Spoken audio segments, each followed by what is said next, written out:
Good morning, everybody. Barry, we've addressed that in some detail. And if you didn't have a problem transcribing, we'll get to that. Okay? Everybody, please turn off their cell phones and no text. Our next meeting is Friday, April 22nd here at the Community Center. And Tanya, did you want to introduce Omar at this time? Yes, I'd like to introduce our new Finance Director, Omar De Jesus. He's in the audience today. Glad to have him. Nice to have that position filled. So we'll move to the consent agenda. And I need a resolution to approve the minutes.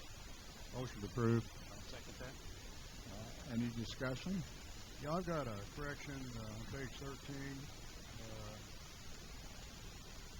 There's a comment that I made. Supervisor Halvey commented that he utilized the older account book and the current membership list and found that 4%, it says 4% of the current season members were one-time full-time members. I believe I said 64%, not 4%.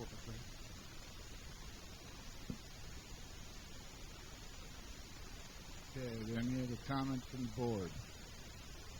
Any public comments? We'll see you in a read the roll, please. Supervisor Gilpin? Yes. Supervisor Holbert? Yes. Supervisor Halbig? Yes. Supervisor White? Yes. President Miller? Yes. Okay, action agenda item number 1 is presentation of the audited financial statements by McDermott, Davis and Company. Good morning. Matt Lee is a CPA with McDermott Davis, and he'll be presenting the audit today for the fiscal year ended September 30th, 2015. Before we get started, would you prefer all questions deferred till the end of the presentation, or should we ask questions as you go along? You can feel free to interrupt me. I don't mind interrupting you and answer any questions you have to take them up. Okay, we always have a few questions. So. I'm ready for it. Floor is yours. Do you have a clicker or do you need to change slide? There you go. Okay. All right, so the first slide, what I'm going to do is talk about, to begin with, some of the highlights from the audit, and then we'll move into a kind of a look back at the last 5 years and some metrics, and basically to give you an idea of the district's financial performance. To begin with, the audit, we give the highest opinion, again this year, of an unmodified opinion, meaning that the financial statements are without material misstatement as far as we can identify.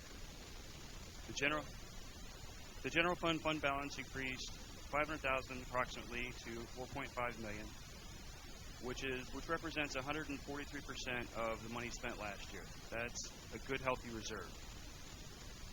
The water and sewer fund also increased slightly to $14 million, which most of that is related to capital assets, but there is also good cash reserves in that fund as well. There's a new management comment this year regarding compliance with Florida statutes on investment, continuing education. It's something that the statutes require now, that if you have an adopted investment policy, responsible management is required to take 8 hours of continuing education regarding investments every year. That was the responsibility of the prior manager, and I have discussed with Tanya, and there's a plan going forward to address that shortcoming. At the end of the report, you talked about the continuing education. Yes. And I thought it was broader than just that particular item. No, it's just that item. It's 8 hours. There's a specific course that is offered several times a year by different organizations in the state, and it's an 8-hour course that specifically covers investments, and it's continuing education related specifically to investment. And who should be taking that course? The general manager or whoever's responsible for directing day-to-day directing the investment allocations, and not the allocations, but the transactions at the transaction level. So it could be either our finance director and or our general manager. Yes, but only one person would be required to take it. And then the other item is the continuing comment regarding the failure to pay debt service on the Fifth Third note, which I'm glad to talk about that too if you want to ask me any questions there. Well, we're at a point now where I think we have to take some, am I correct, Tanya? We have to take some legal action if we want to get out from under that rock? Yes, sir. You know, it's an irony year after year because we're in very solid financial situation, yet we see this thing, $9 million we're in debt, and it just goes on and on. So what's our relief, Tanya? Do we have a procedure that we could start? We audit a lot of other special districts in the state, and it's very common that for them to be in financial distress because of the market crash in 2008 and the related real estate. They have special assessment debt just like yours, and it's very common for them at this point now years later that there is the opportunity to possibly start marketing the land. And what's happened is there have been negotiations, there have been bond restructurings, there's been debt relief. There's been a lot of movement across the state in this type of situation. And there are, I've given a list of attorneys to Tanya, different law firms around the state that specialize in this. I haven't dealt with any of them directly, so I won't recommend anyone. But to kind of put you in the right direction and get you to talk to people with this experience in renegotiating debt and hopefully making some progress on this issue. Well, the issue for us is that it's not our debt because we served as a collector for Fifth Third between collecting from the property owners and so forth. But yet, from an audit situation, and we've been through this before, it shows up that we have a debt like this. So, I guess we're going to have to take some action if we want to get that squared up, because every year our general manager has to answer a letter from the state saying why are we in this situation, which Donnie's done already. So we've got to resolve this thing. Yes, it's very frustrating, and I think there are some opportunities to make progress on this issue. The one thing right now, based upon the terms of this note, we pretty much are protected. If we bring legal action against that thing to try to restructure that, and we change the terms of that thing, we don't want to shoot ourselves in the foot either. That's correct. The good legal representation will help you in this matter. That's beyond my level of expertise. Any more questions about that? Okay. So this is we'll start with an analysis of the general fund. I'm going to talk today about the general fund and the water and sewer fund. I know the golf fund is very important to you, and I know that you get in-depth, detailed reporting on that every week meeting, so I don't feel the need to cover that. What we'll start with here is an analysis of the last 5 years. All the slides you see are going to be the last 5 years, so it's all comparative. And this first slide is the number of months expenditures that you could cover with the cash on hand. And as you can see here, you've got anywhere from 21 to 17 months, with the most recent year being the lowest. But that is due to a number of factors, being total expenditures can fluctuate year to year based on capital outlay, which are considered current expenditures for the general fund. There were large purchases last year, and so those things that fluctuate. The main fluctuation here, what I'm trying to say, is that it's based on that year's expenditures. The cash year to year has been relatively stable and has been increasing. We go to the next slide. This is fund balance, which you can see mirrors the presentation in the previous slide. Same situation, just goes to show the reserves available in the general fund. Next slide. Here's the revenues and expenditures over time, and you can see the fluctuation in revenues and expenditures. And The whole bar is total expenditures, including transfers out, which most of your transfers involve the golf fund. And those are net transfers as well. And so we have, you can see in the line represents revenues, so you get a good comparison of year to year what your revenues versus total spending is for the general fund. You pointed out in your report that we had a budget increase last year of 13%. And that is something we're going to have to address in this next budget development cycle. So Okay. make sure that we're very much aware of that. The other point I want to make about the reserves on the previous slide is that the level you're at, the number of months expenditures you can cover, is considered extremely healthy. We have other audits, other municipalities with similar levels of general revenues as your district, and they have reserves that are a third of that and are considered healthy. But I know in the past there have been some really tough years, and I know that your situation is a little more volatile because of basically the district's not fully built out yet. It's not as stable as an established city. So, next slide. This is an idea, just to give you an idea of the composition of revenues over time, and it shows you how dependent the district is on special assessment revenue, which is very economically dependent on how the economy is doing. If there's real estate issues, as in the past, your revenues will come up shorter. Next slide. This is the composition of expenditures over time, and you can see the lines that are similar and the lines that change, and you kind of get an idea of how that looks. This is the water and sewer fund. This is similar to the previous slide, showing this time expenses with a section of the expenses representing depreciation. This is a question that came up last year, and it's a common question I hear, is we have depreciation expense in the water and sewer fund, which is important to represent the true total cost of operations, because you have to plan on a prospective basis for capital investment and infrastructure investment. And this is the net position of the water and sewer fund. The way the chart is, it looks a little more drastic than it really is. Basically over time, you see a decrease, but most of that year to year on a cash basis, the fund is in the positive, but the depreciation is so important to represent the true position of the fund. And that's the last slide. Any more questions? That's it? Okay. All right. Glad to come see you. Bart will have some questions. Okay. I've got one on page 7. There was, I think, there's a mistake on the number in the golf fund, of course. And I'm looking at that.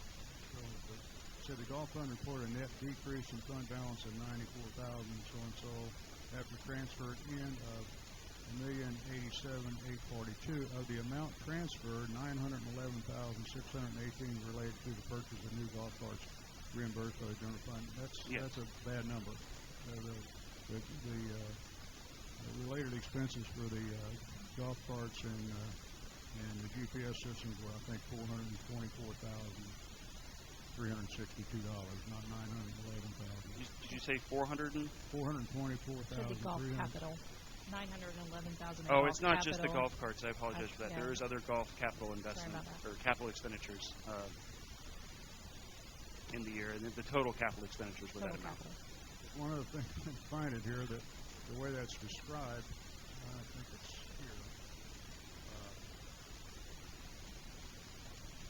I'm not like necessarily the terminology on net operating loss, where it calls it recreational assessments.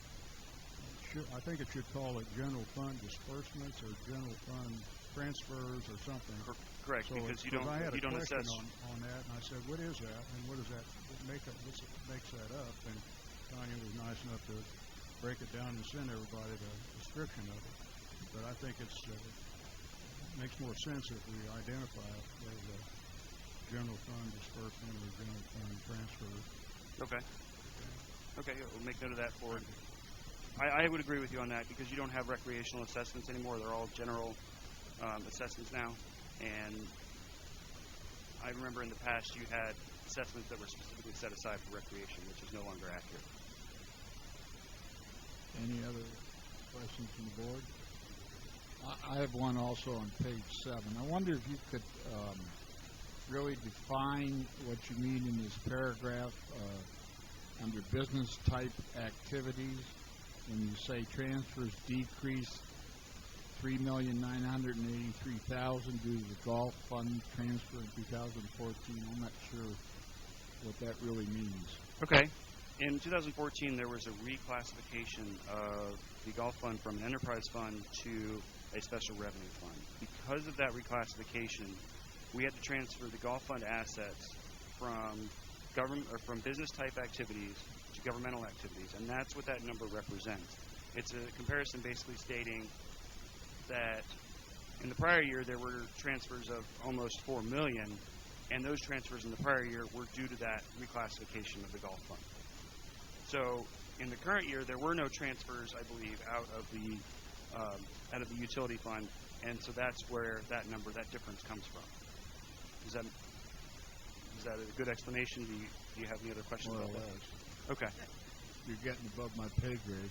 Okay. See, that's the thing is I've got to make sure that I'm understanding this clearly and or explaining this clearly to you. Well, a couple general questions. Okay.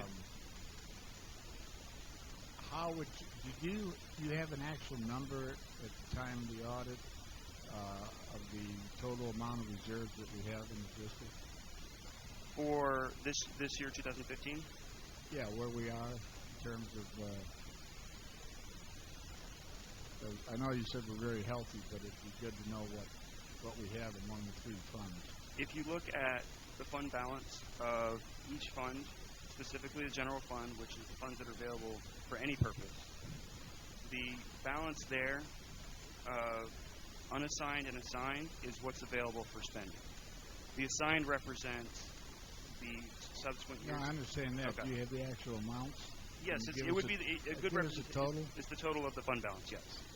Do you have that total? It's right here. It's approximately $4.5 million For the general fund? for the general fund, yes. Plus, what's the utility fund? Utility fund,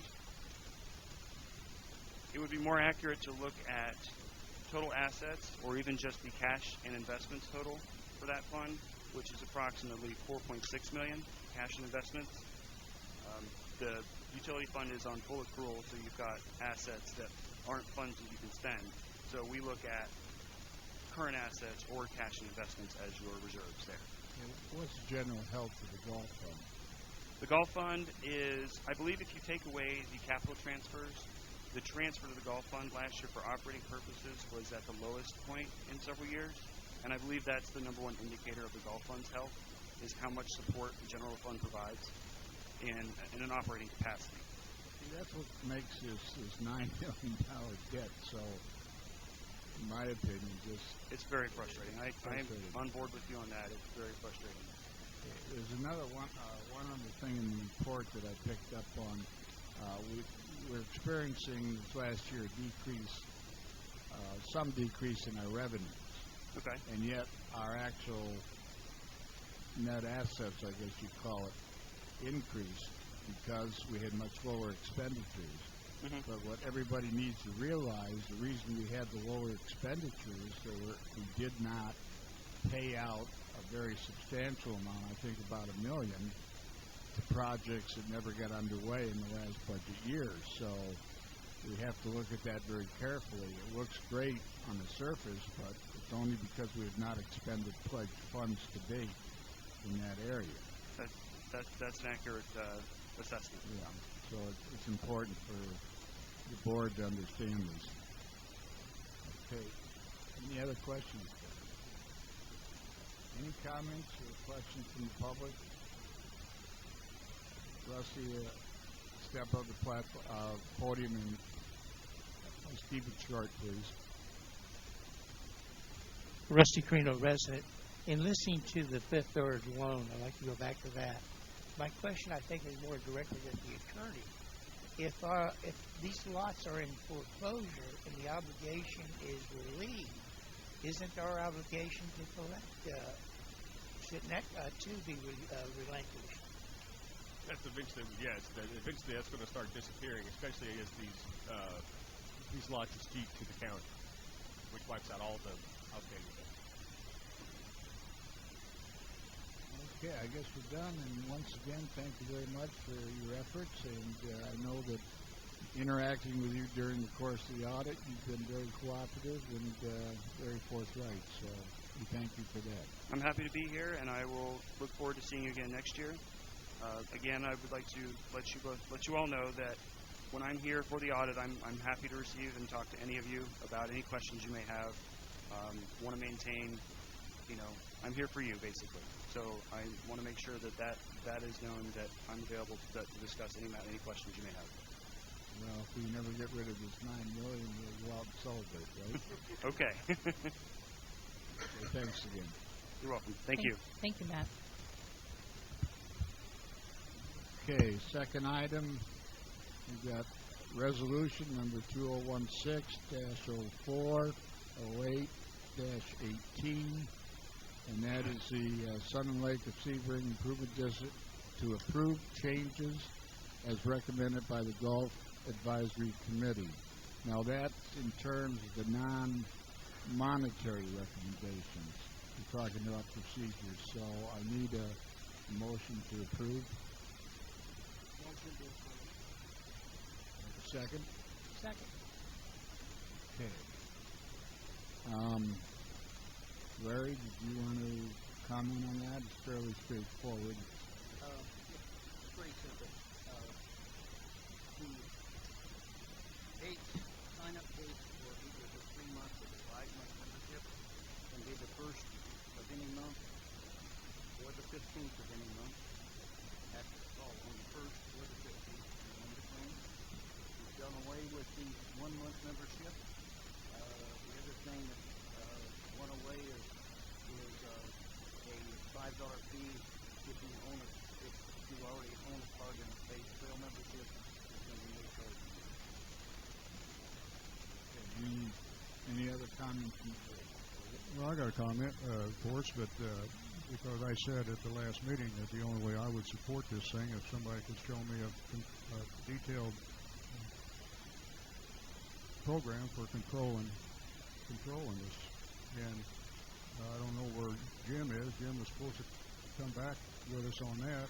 I don't see anything in this resolution that shows how we're going to control this, not the starting time, because the person normally don't start playing until he pays his membership, but the ending time. And I don't see how we're going to control it. And that's the problem, because you never know. The starters, the group leaders, nobody knows who's a member, who's not a member. So what do you say about that, Jim? The control for the seasonal memberships, for those with personal carts, they'll have cart stickers that'll indicate the start and stop date. For those that don't have the carts, the Pro Shop, the starters, and on our websites will indicate the start and stop dates for all the seasonal people. On their carts, but Yes. if they're riding with somebody else, there's no way of knowing. Well, there's still going to be a start and stop date with the starters, with the golf shop, and on the website. Okay. How about the current list of seasonal members now whose seasonal membership ran out at the end of March? So the golf shop and the starters have a list of that they check daily against the play. There's people whose memberships have run out at the end of March that are still, I believe, playing. Are you aware of that, or have they been paying? Have they been paying? Yes, they're monitoring every day, and they're being charged. They are being charged. Yes, You're sure of that? I'm sure of that. Okay. Any other board questions? Any public comment?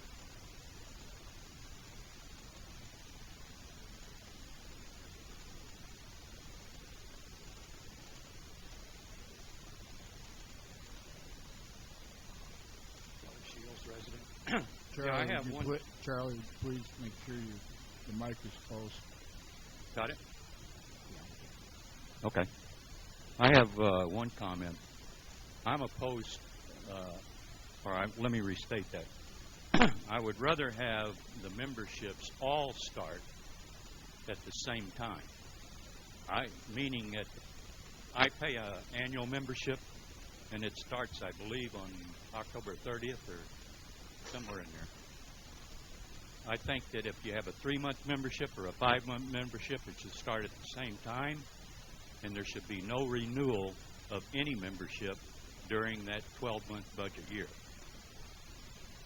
Okay? Now, you can come back and say, well, what if I was a new member and I applied in January and I was going to have a full membership? Well, then you can prorate that if you want. But these temporary memberships should be tied to the annual memberships. My comment.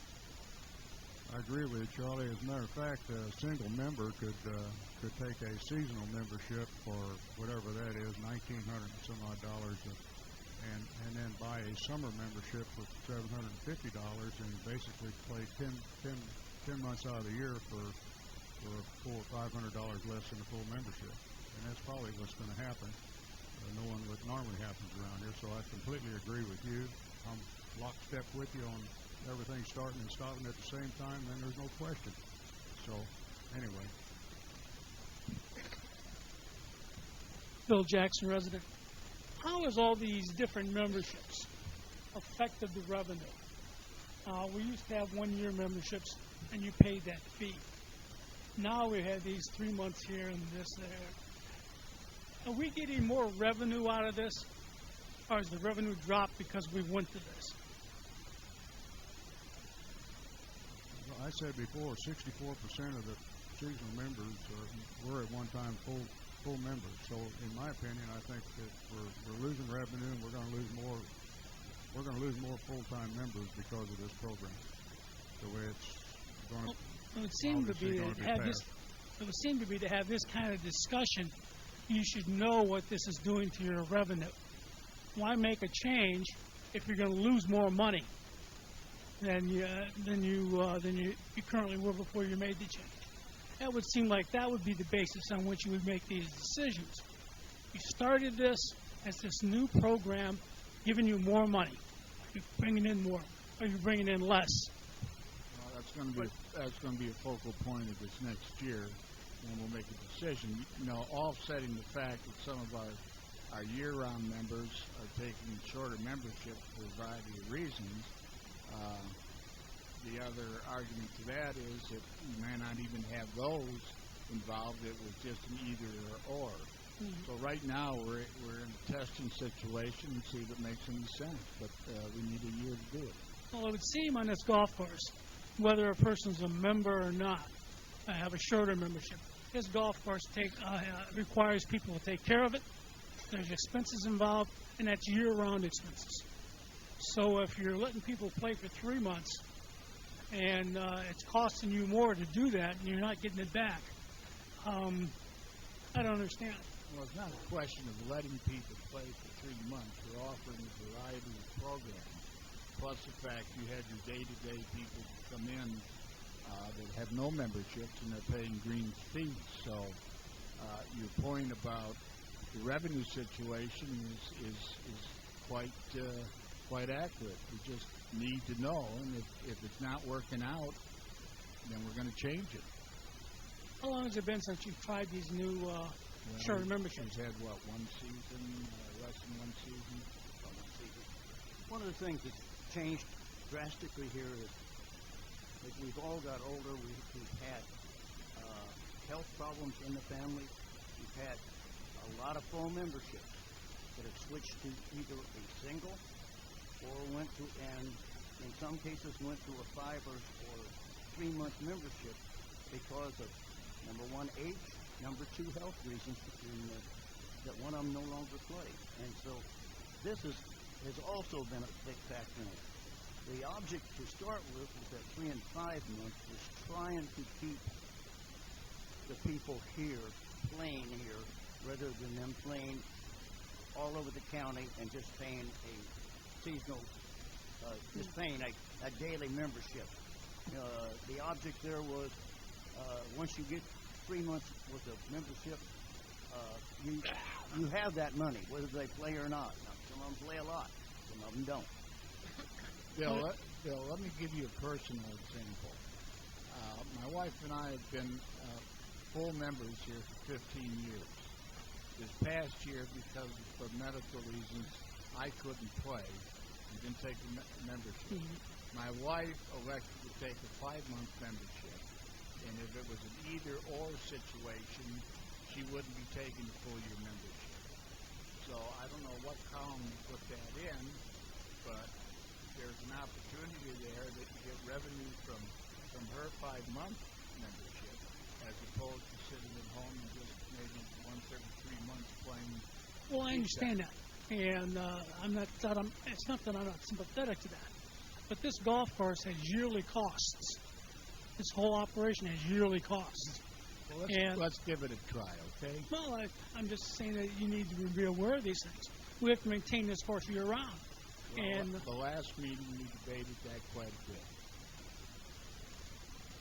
and we had pros and cons in that. But let's see how this goes, okay? okay, thank you. Didn't we, it came back to us because of the financial part. I think we're just going to approve the 13th, and I thought we were going to look at the price. We're going to do that during the budget. So in my opinion, I'd like to try that, because Kim has said that he will watch it and make sure it's done right. I think it will only help us get more money. I don't think it will be less. But if you said I think we should try it, and we might increase these things a little, because I wouldn't like what Dave said, that somebody did a 5-month and another 5 months and it was cheaper. I mean, we have to watch that. Well, that's what Charlie Shields was saying. He said you should only be allowed during the course of the 12-month period only one membership. And to keep from situations from I agree with that, and happening. I don't know if there's too many that would try that, but we certainly could. Well, maybe I'm naive, but I just think Jim will watch it, and I think we should try it. Well, I think he needs to do more than watch it. I think you need to monitor it from the financial standpoint, so that we'll have a full scorecard at the end of this next year. Now, will you commit to doing that?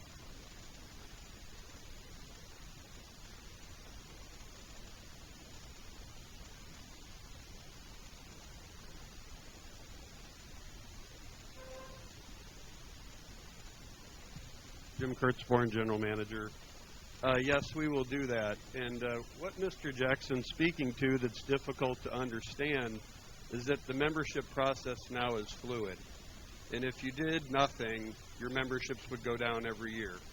You're seeing aging discounts as the memberships age, and you're seeing 64%, as Mr. Hulbig said, going to seasonal memberships.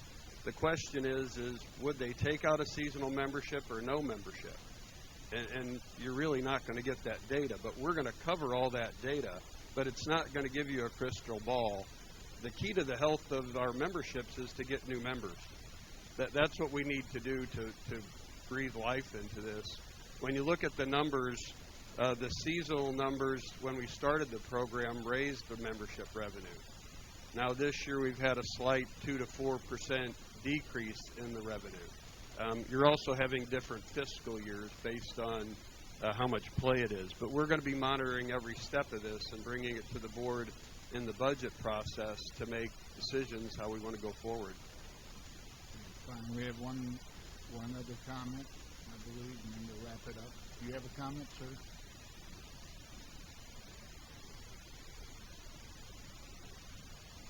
Actually, Jim kind of answered or made the comments that I wanted. Your name, please. Pardon? Your name, please. Bruce Davidson. I'm a resident and a member of the golf club. I'm a Canadian, and it's difficult for us right now because the Canadian dollar has lost a lot of value.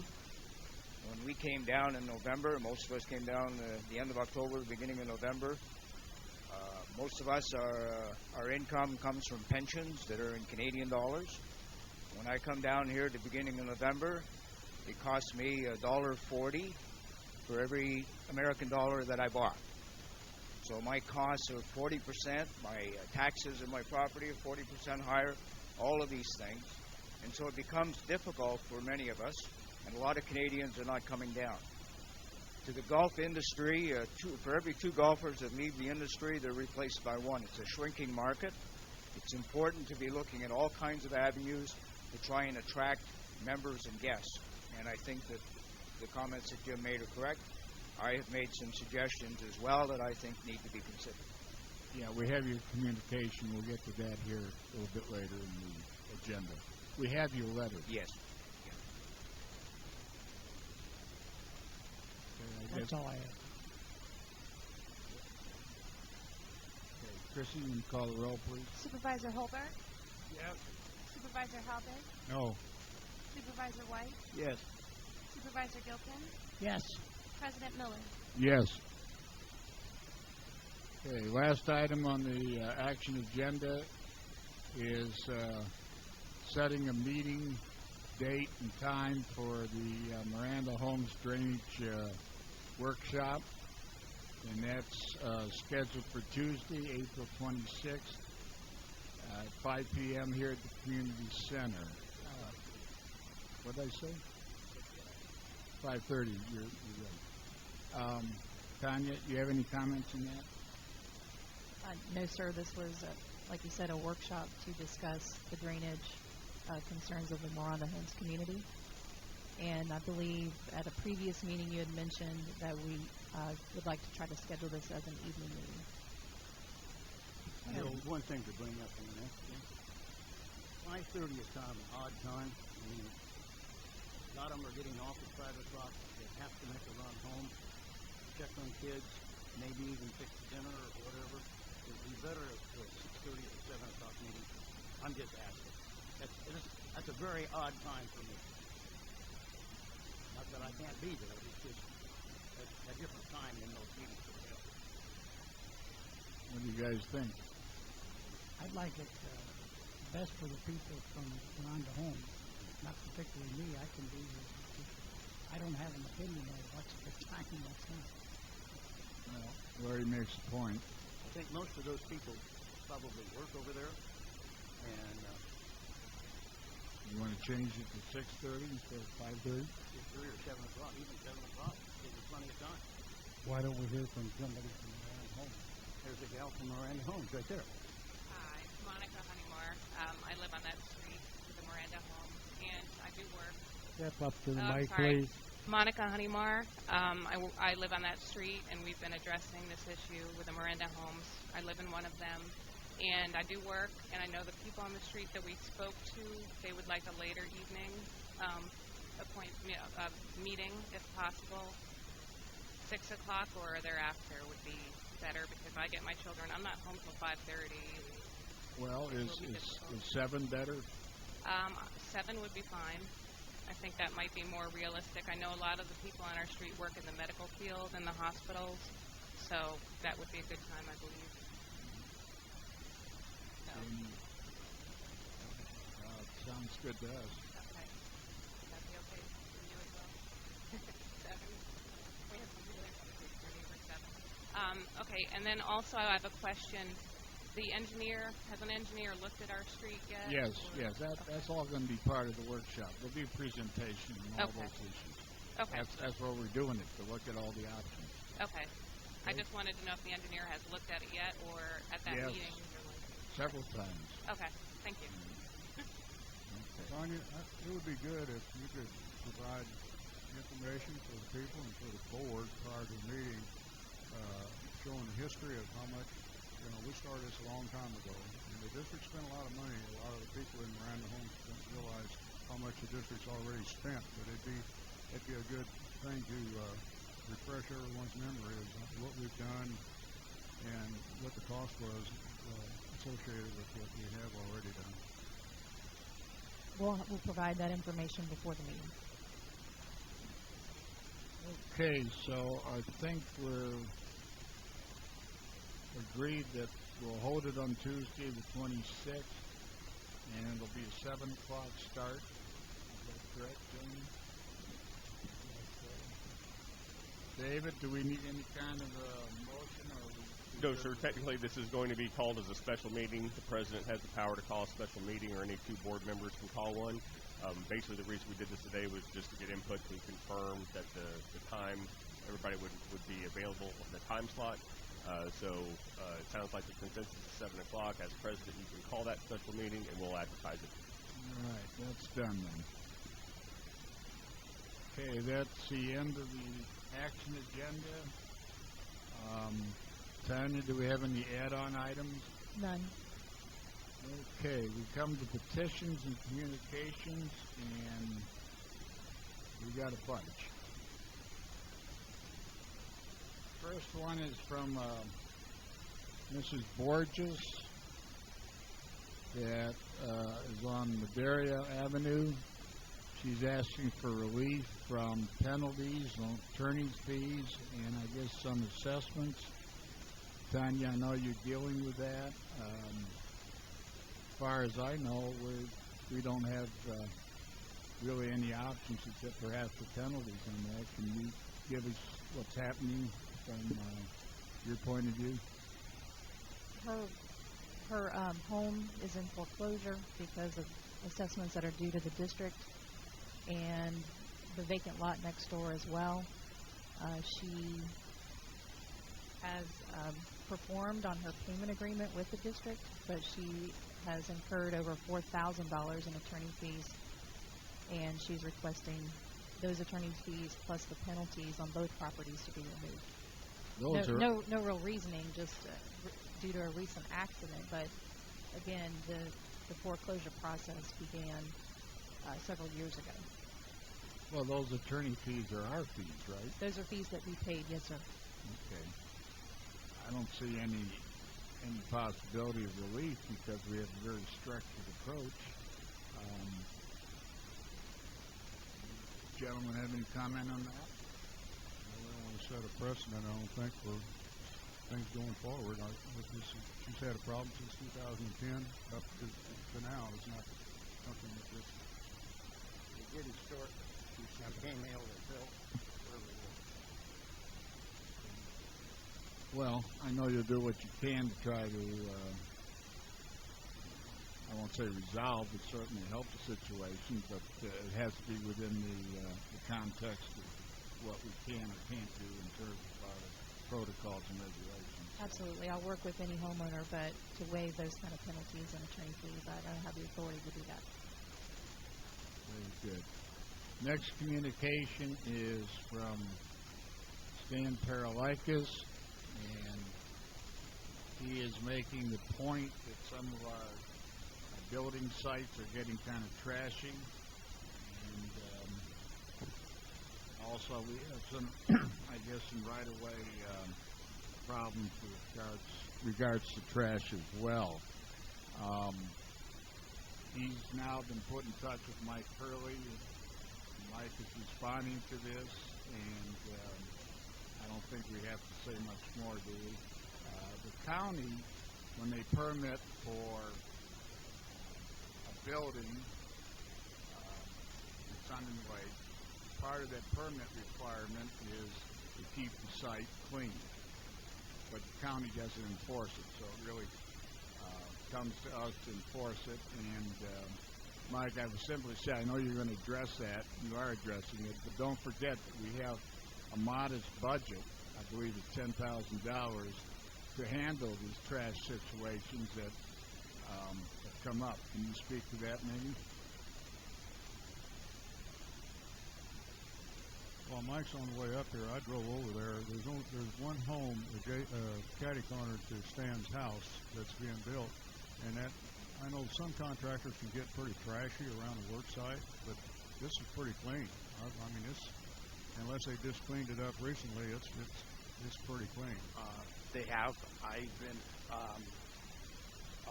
since I received that phone call, I've met with all the contractors and stopped and let them know that we've got a lot of complaints about the way they leave the sites after lunch. They're throwing cups out there. insulation is being left on going around. So I've met with them all and explained to them that they have to keep it clean or they can be fined. And I've had good response from everybody. So, I mean, the ones I've talked to. So, what's the as long as we're on the subject, what's the general condition now of the illegal dumping that we experience from time to time west of Cortez? It's been better over the last couple of years. We still get it, but it's been better over the last couple of years. We do have a house way on Center Lake Boulevard that we've been dealing with. They've been fined, I think, $1,100 already that they're going to have to pay. I contacted the owner that lives in California. She gave me a number for the real estate agent. I met with the real estate agent that leases the property. She's been out there, and they're in the process of evicting the people right now. So we've been really strong with that over the last year. I mean, it's never going to be perfect, but in my eyes, I think it's been much, much better. I do have residents that let me know, like Pat Holmes, Pat rides around, he'll let me know if he sees dumping areas, and we go out there right away and fix it up. Okay, good. Thank you, Mike. Okay, next communication is very short and very sweet, and I think I'll read this.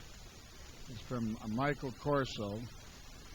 And it says, "Dear Supervisors, I have paid an additional assessment fee for a golf course view. Now there is a pine tree growing in front of my view.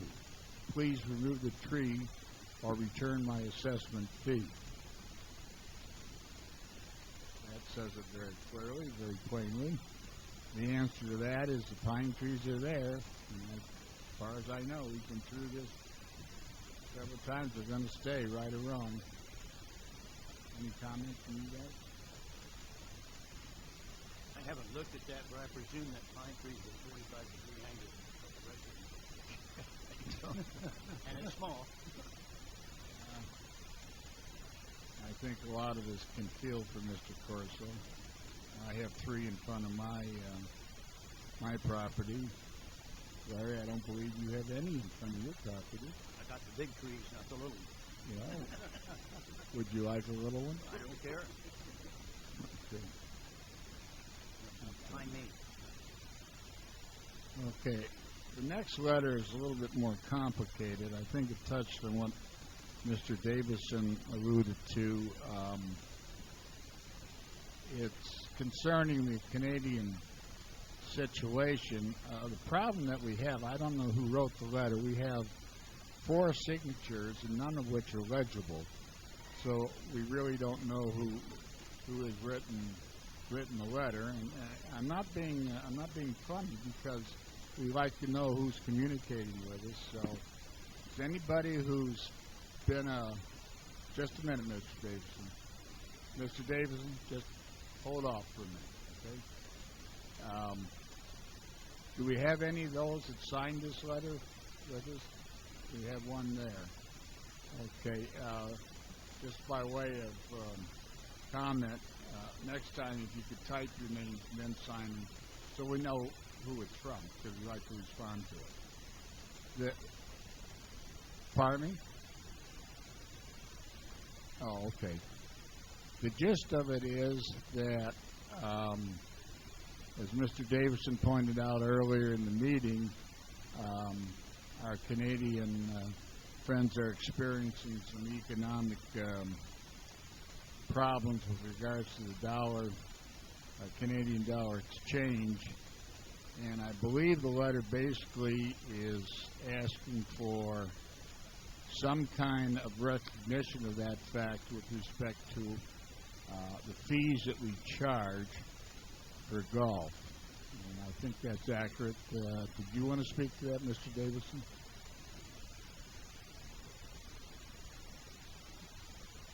I just wanted to, I wrote the letter. Oh, okay.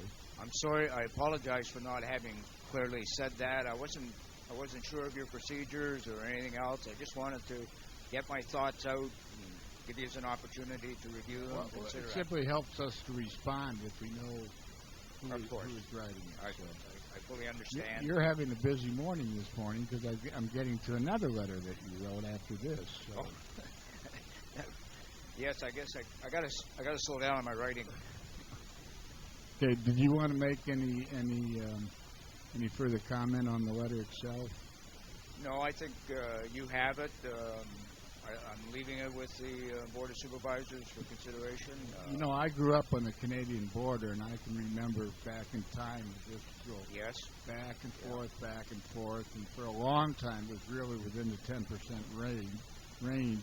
This represents a real departure, but to be honest, I don't know what we can do in that area. I really don't.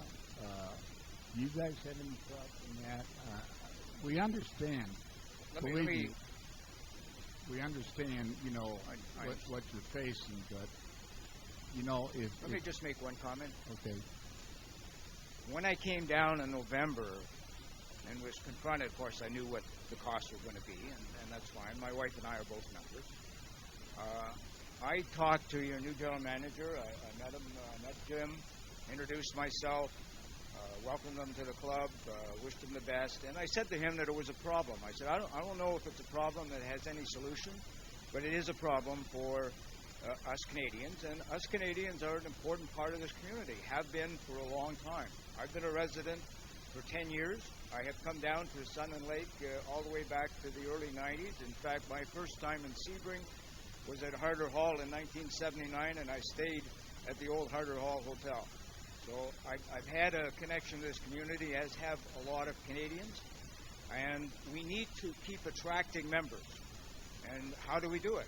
And I spent all winter thinking about the problem, and I reached the conclusion that maybe this would be an opportunity for the golf club. Maybe this would be an opportunity for Sun and Lake. And one of the things that got me really thinking about it was when I played in the interclub competition at Cleveland Heights in Lakeland, and met a lot of Canadians and had a very nice day, played with 2 Canadians, and they told me that there were 60 Canadians that hadn't come down this winter because of the cost.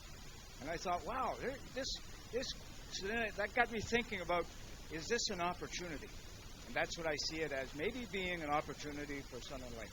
Maybe it's a problem that can't be resolved. It is a problem that does come and go. There's no question that when you guys start paying more for your gas, the Canadian dollar is going to go up with it, because a lot of our currency is really tied to the price of oil. And if the oil is high, our dollar is higher. So it's not a problem that's going to be there forever, but it is a problem today that might be an opportunity for the club. That's what I saw. Well, you guys have to make those decisions. Being here for 10 years, you're very familiar with all the what should I say, I won't say squabbles, but certainly all the discussions about fees and this and that.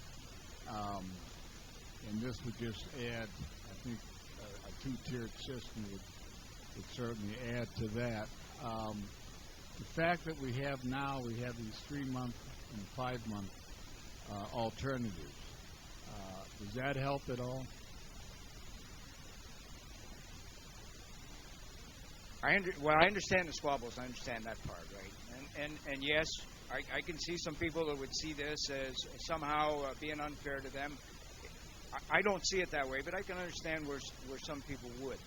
As far as the 3 and 5 months membership, does that help? Yeah, it helps in some respects, but is it helping the club completely? Because this gentleman here made a valid point, and I'm going to tell you that my wife and I have talked about it. And next year, if the Canadian dollar continues to be weak, there's every likelihood that I will be a 5-month member and my wife will not be a member, and she will play occasionally.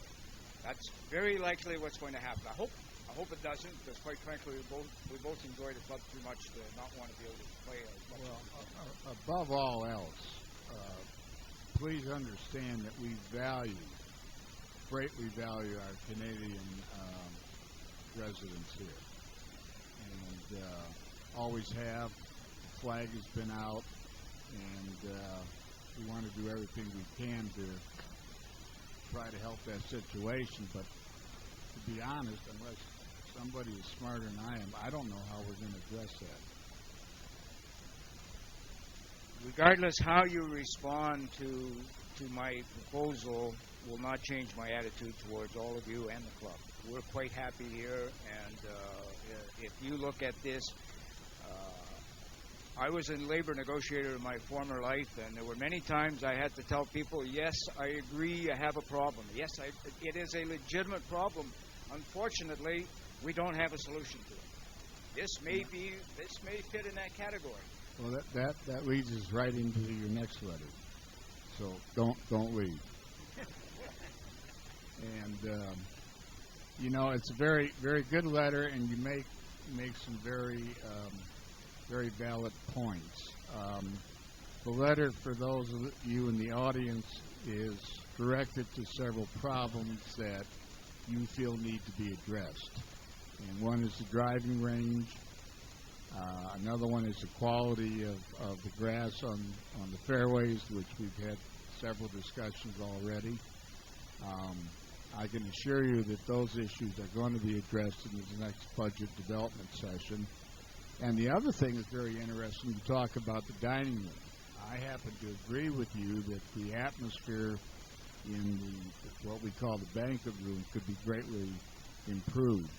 And there has been some talk of perhaps adding additional dining space to the club, although that's really hasn't been discussed in some detail. But all the points you make are very good points. And just let me say that as we move into the development process, budget development process, we'll be talking about that, particularly the fairways and the driving range and the dining room as well. So just wanted to let you know we appreciate the letter, and we'll take care of it. Let me just say as well, in that letter, I also talk about the many improvements that have taken place over the last number of years. That you do. And that I certainly respect. I know most of the people that I play golf with also recognize that you've made some great improvements, and it's just a matter of saying we have to keep improving. Again, because we're in an industry that's shrinking. Well, I think you have full recognition of that fact in this board, so we'll continue to try to do our best in that area. Thank you for your time. Just to let you guys know, we have a lot of good ideas, and going to meet with Ken, some other people do stuff that you might be hearing about that you can't really meet with us. So he's going to meet with Ken if we can get him together. Bill, we're not going to have a full discussion on this, but if you have a point to make, let's do it during public comment. I realize it's what you're talking about is impossible to do because it's international. Even our national people get. Bill, I asked you, please. I just wanted to encourage the gentleman here that we have an election in November. And if either one of the two Democrats would like to, don't worry about the dollar. It'll fall.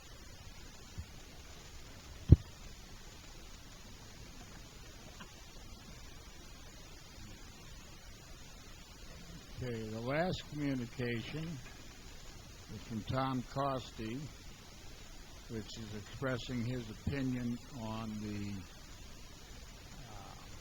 changing of the voting systems that we have here. I would simply point out that we have complied with his request. We put his comments on the website. Should also mention that miraculously, and I emphasize that, we have an article in Highlands Today dealing with that, which Mr. Costi has quoted extensively.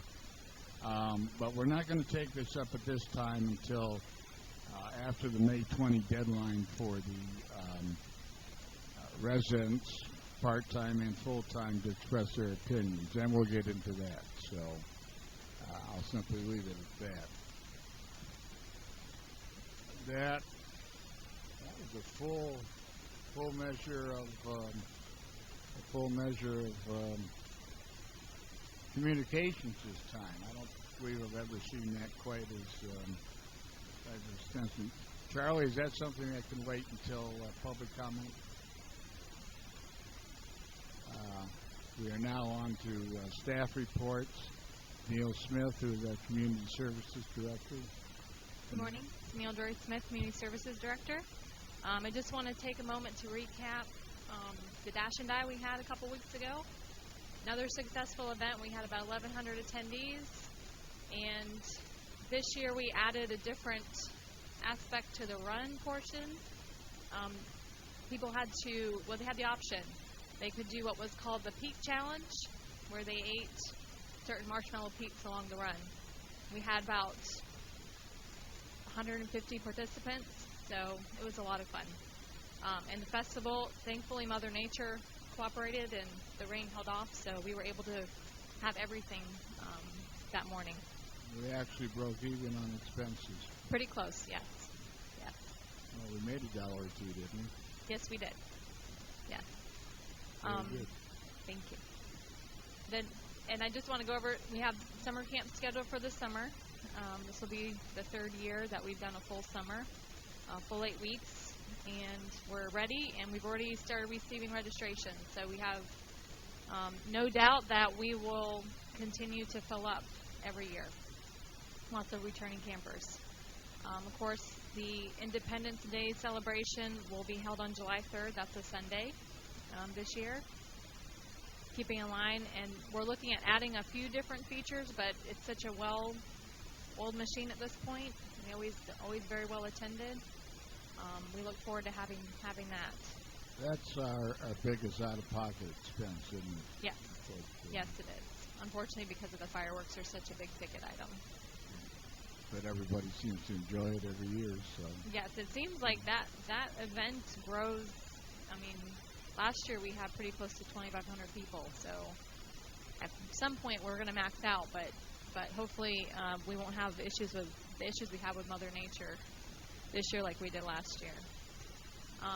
And moving on, we have completed a few projects that were budgeted for this year.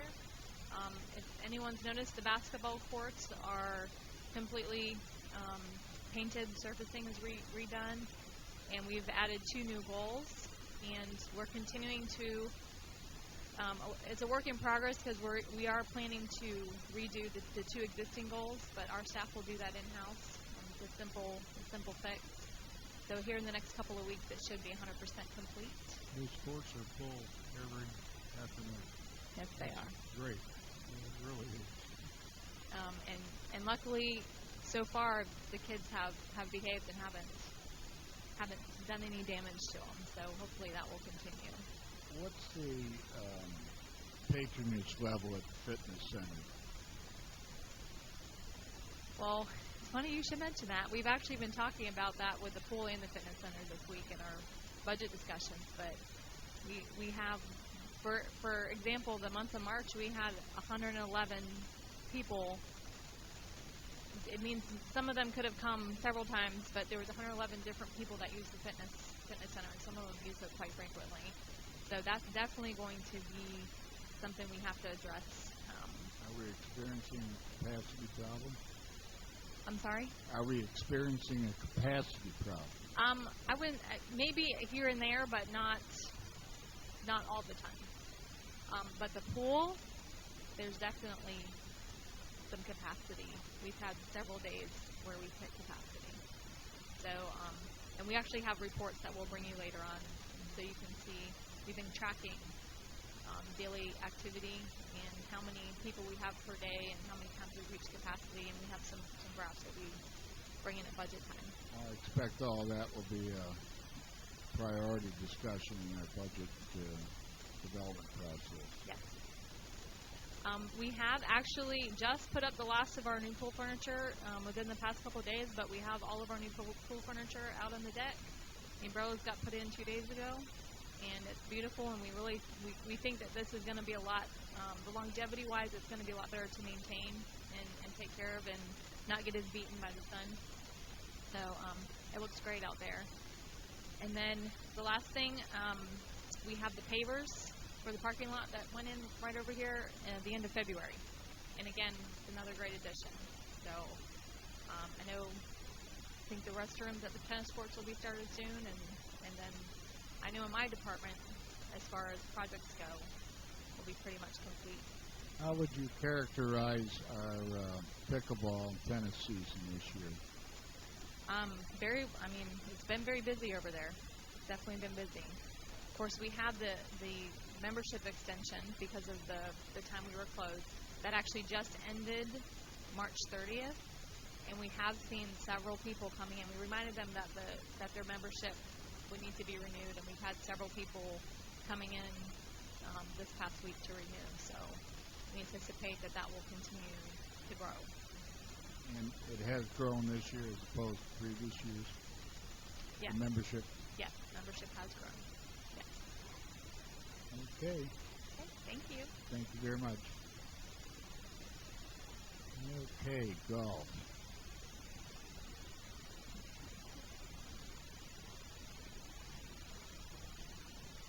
Jim Christborn, General Manager, the golf report.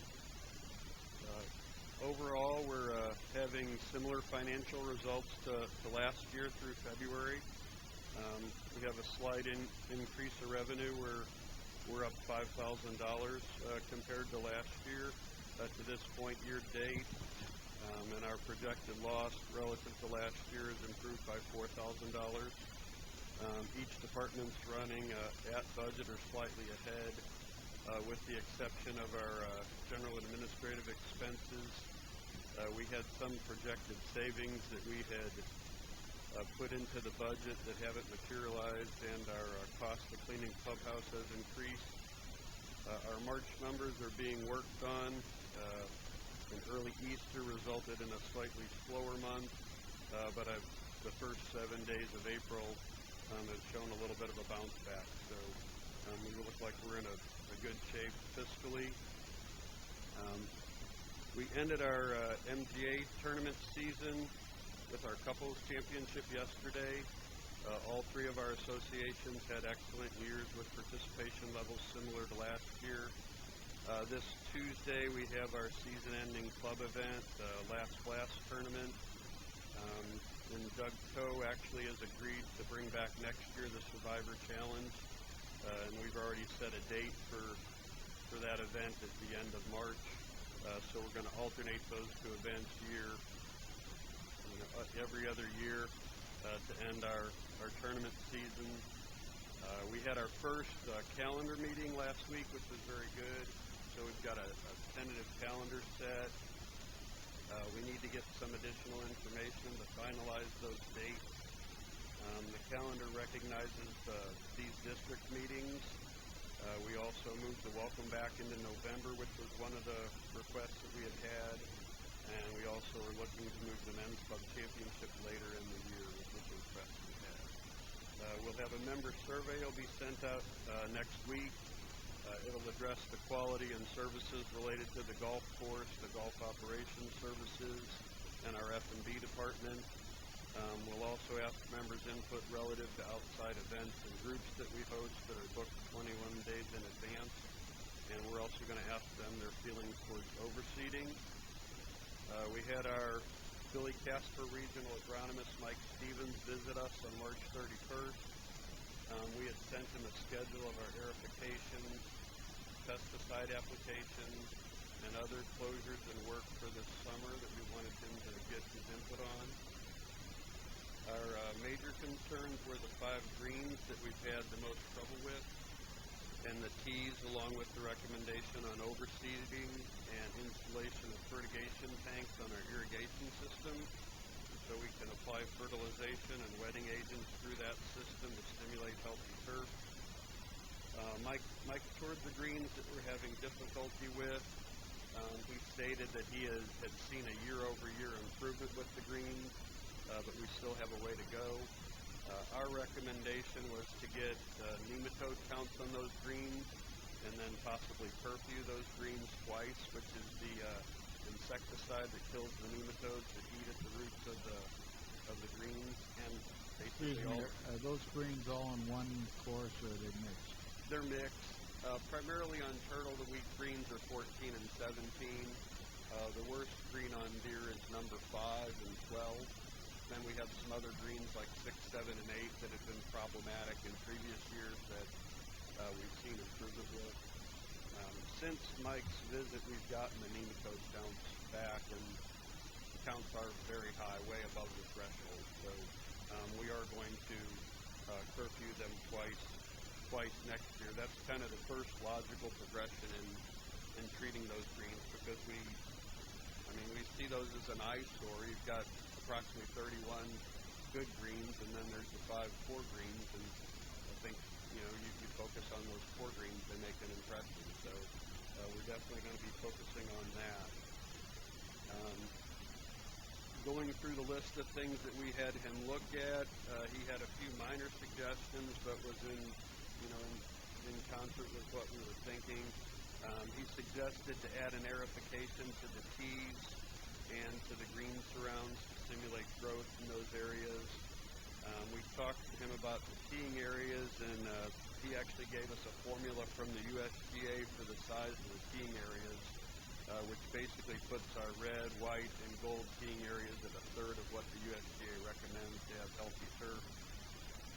This Tuesday, we're going to be bringing... Excuse me, you want to repeat that?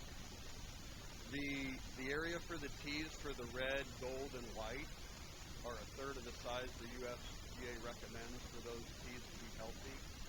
So what's happened, when the tees were built, I'm assuming, like most golf courses that I've seen in Florida, the division of play between the tees was much different than it is now. You might not have even had a gold tee. So possibly my guess would be that half of your play was from the blue or more. Half of your play was from the white. There was no gold tee, and then there was a red tee. Now we've got over half of our play comes from the gold, white, red combination, and they're all pushed up forward. And those tees are just not big enough. When I came here, we've got a rotation plan to use those tees and move the tees around that we followed for this season. And this extra aerification and extra fertility that we're going to incorporate this summer is going to make those tees be better. But they're a third of the recommended size, so you're always going to have difficulty. Traffic is probably the biggest thing you can bat. Besides your pesticides and your insects and your weeds on your tees.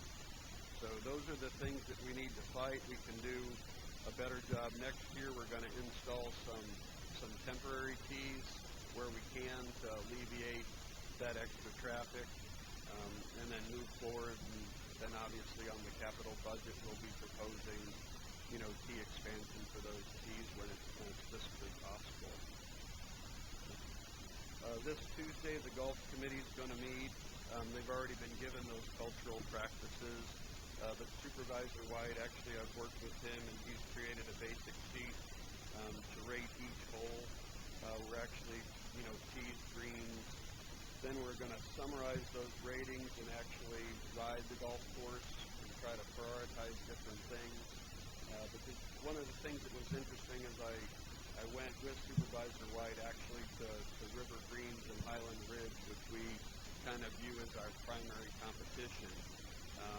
And I know from people I have been told that River Greens is one of the courses that is more highly maintained than other courses, but I believe if we had their green speeds, if we maintained our greens the way they maintain theirs, we'd have a third of our members that would be very, unhappy with the slowness of the greens. So it's very important that we know,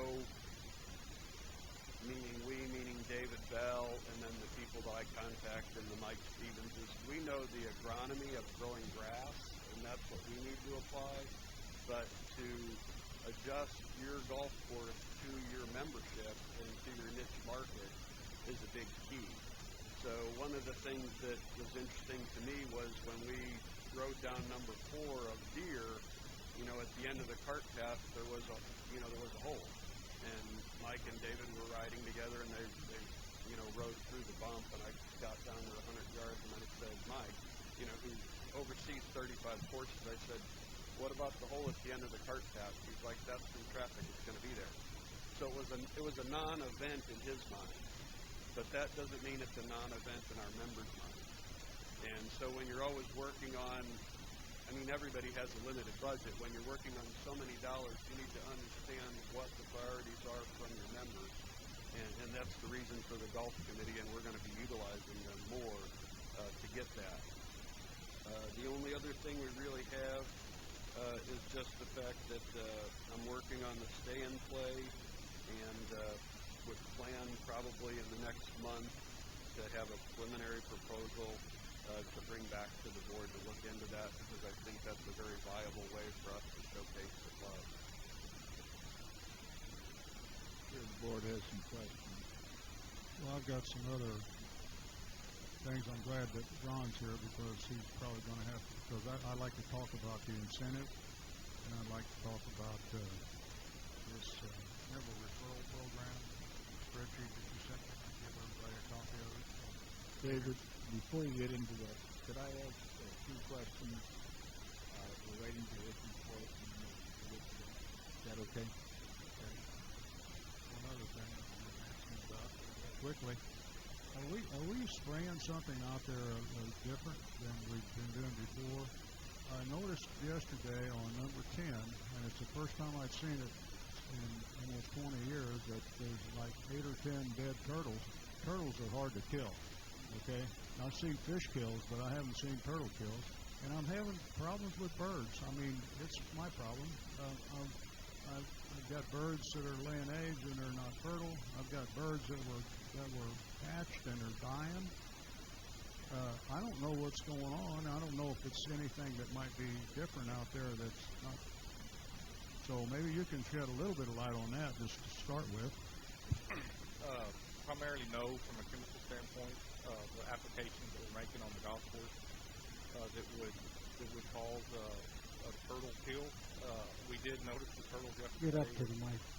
And we did clean those up. What I did do, since the district is doing all of the aquatic control on the pond, Kendall, who is the licensed applicator, I did get with her, and we researched when the last time that pond was sprayed for algae. That's the primary application that she does to the pond, is for algae control, along with aquatic weeds. The last time that pond had been sprayed had been over 6 weeks. And, so it I was just like you, I was kind of scratching my head about it. I really couldn't understand it, but we are going to look into it to see if any other, further incidences like that happen, and whether we get in touch with the Florida Wildlife to maybe see what if they're having any other issues like that, if it's something disease-wise or I don't know. But that, in my 12 years of being here, that's the first time that I've ever had any kind of turtle kill in that kind of a nature. If anything, I would think that if you're seeing turtles coming up deceased, that you would probably see fish before you would see turtles. That's just my thinking, but I'm not an expert in pond maintenance. But we're looking into it. We recognized it, and we're looking into it. I have a couple of questions for Jim before David gets into this other stuff. Driving range.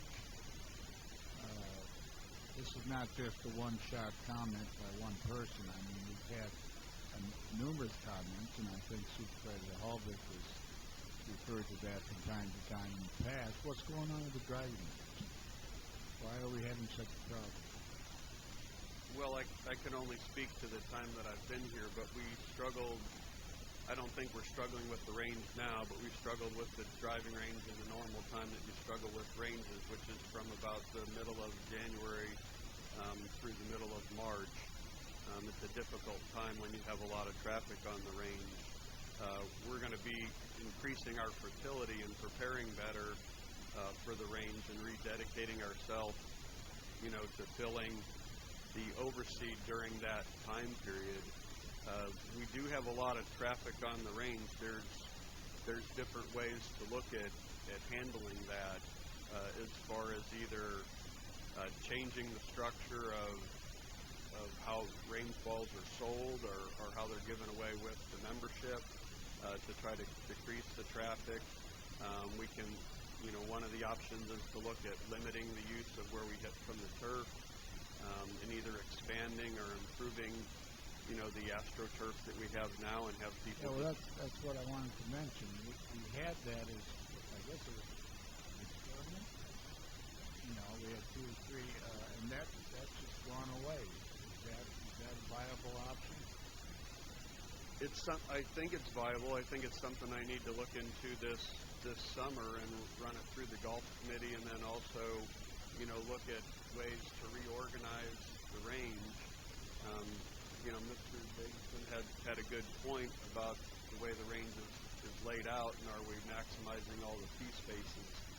But most of the things we're looking at, other than the practical things, would be capital expenditures to either add more artificial turf or to relocate the short game area.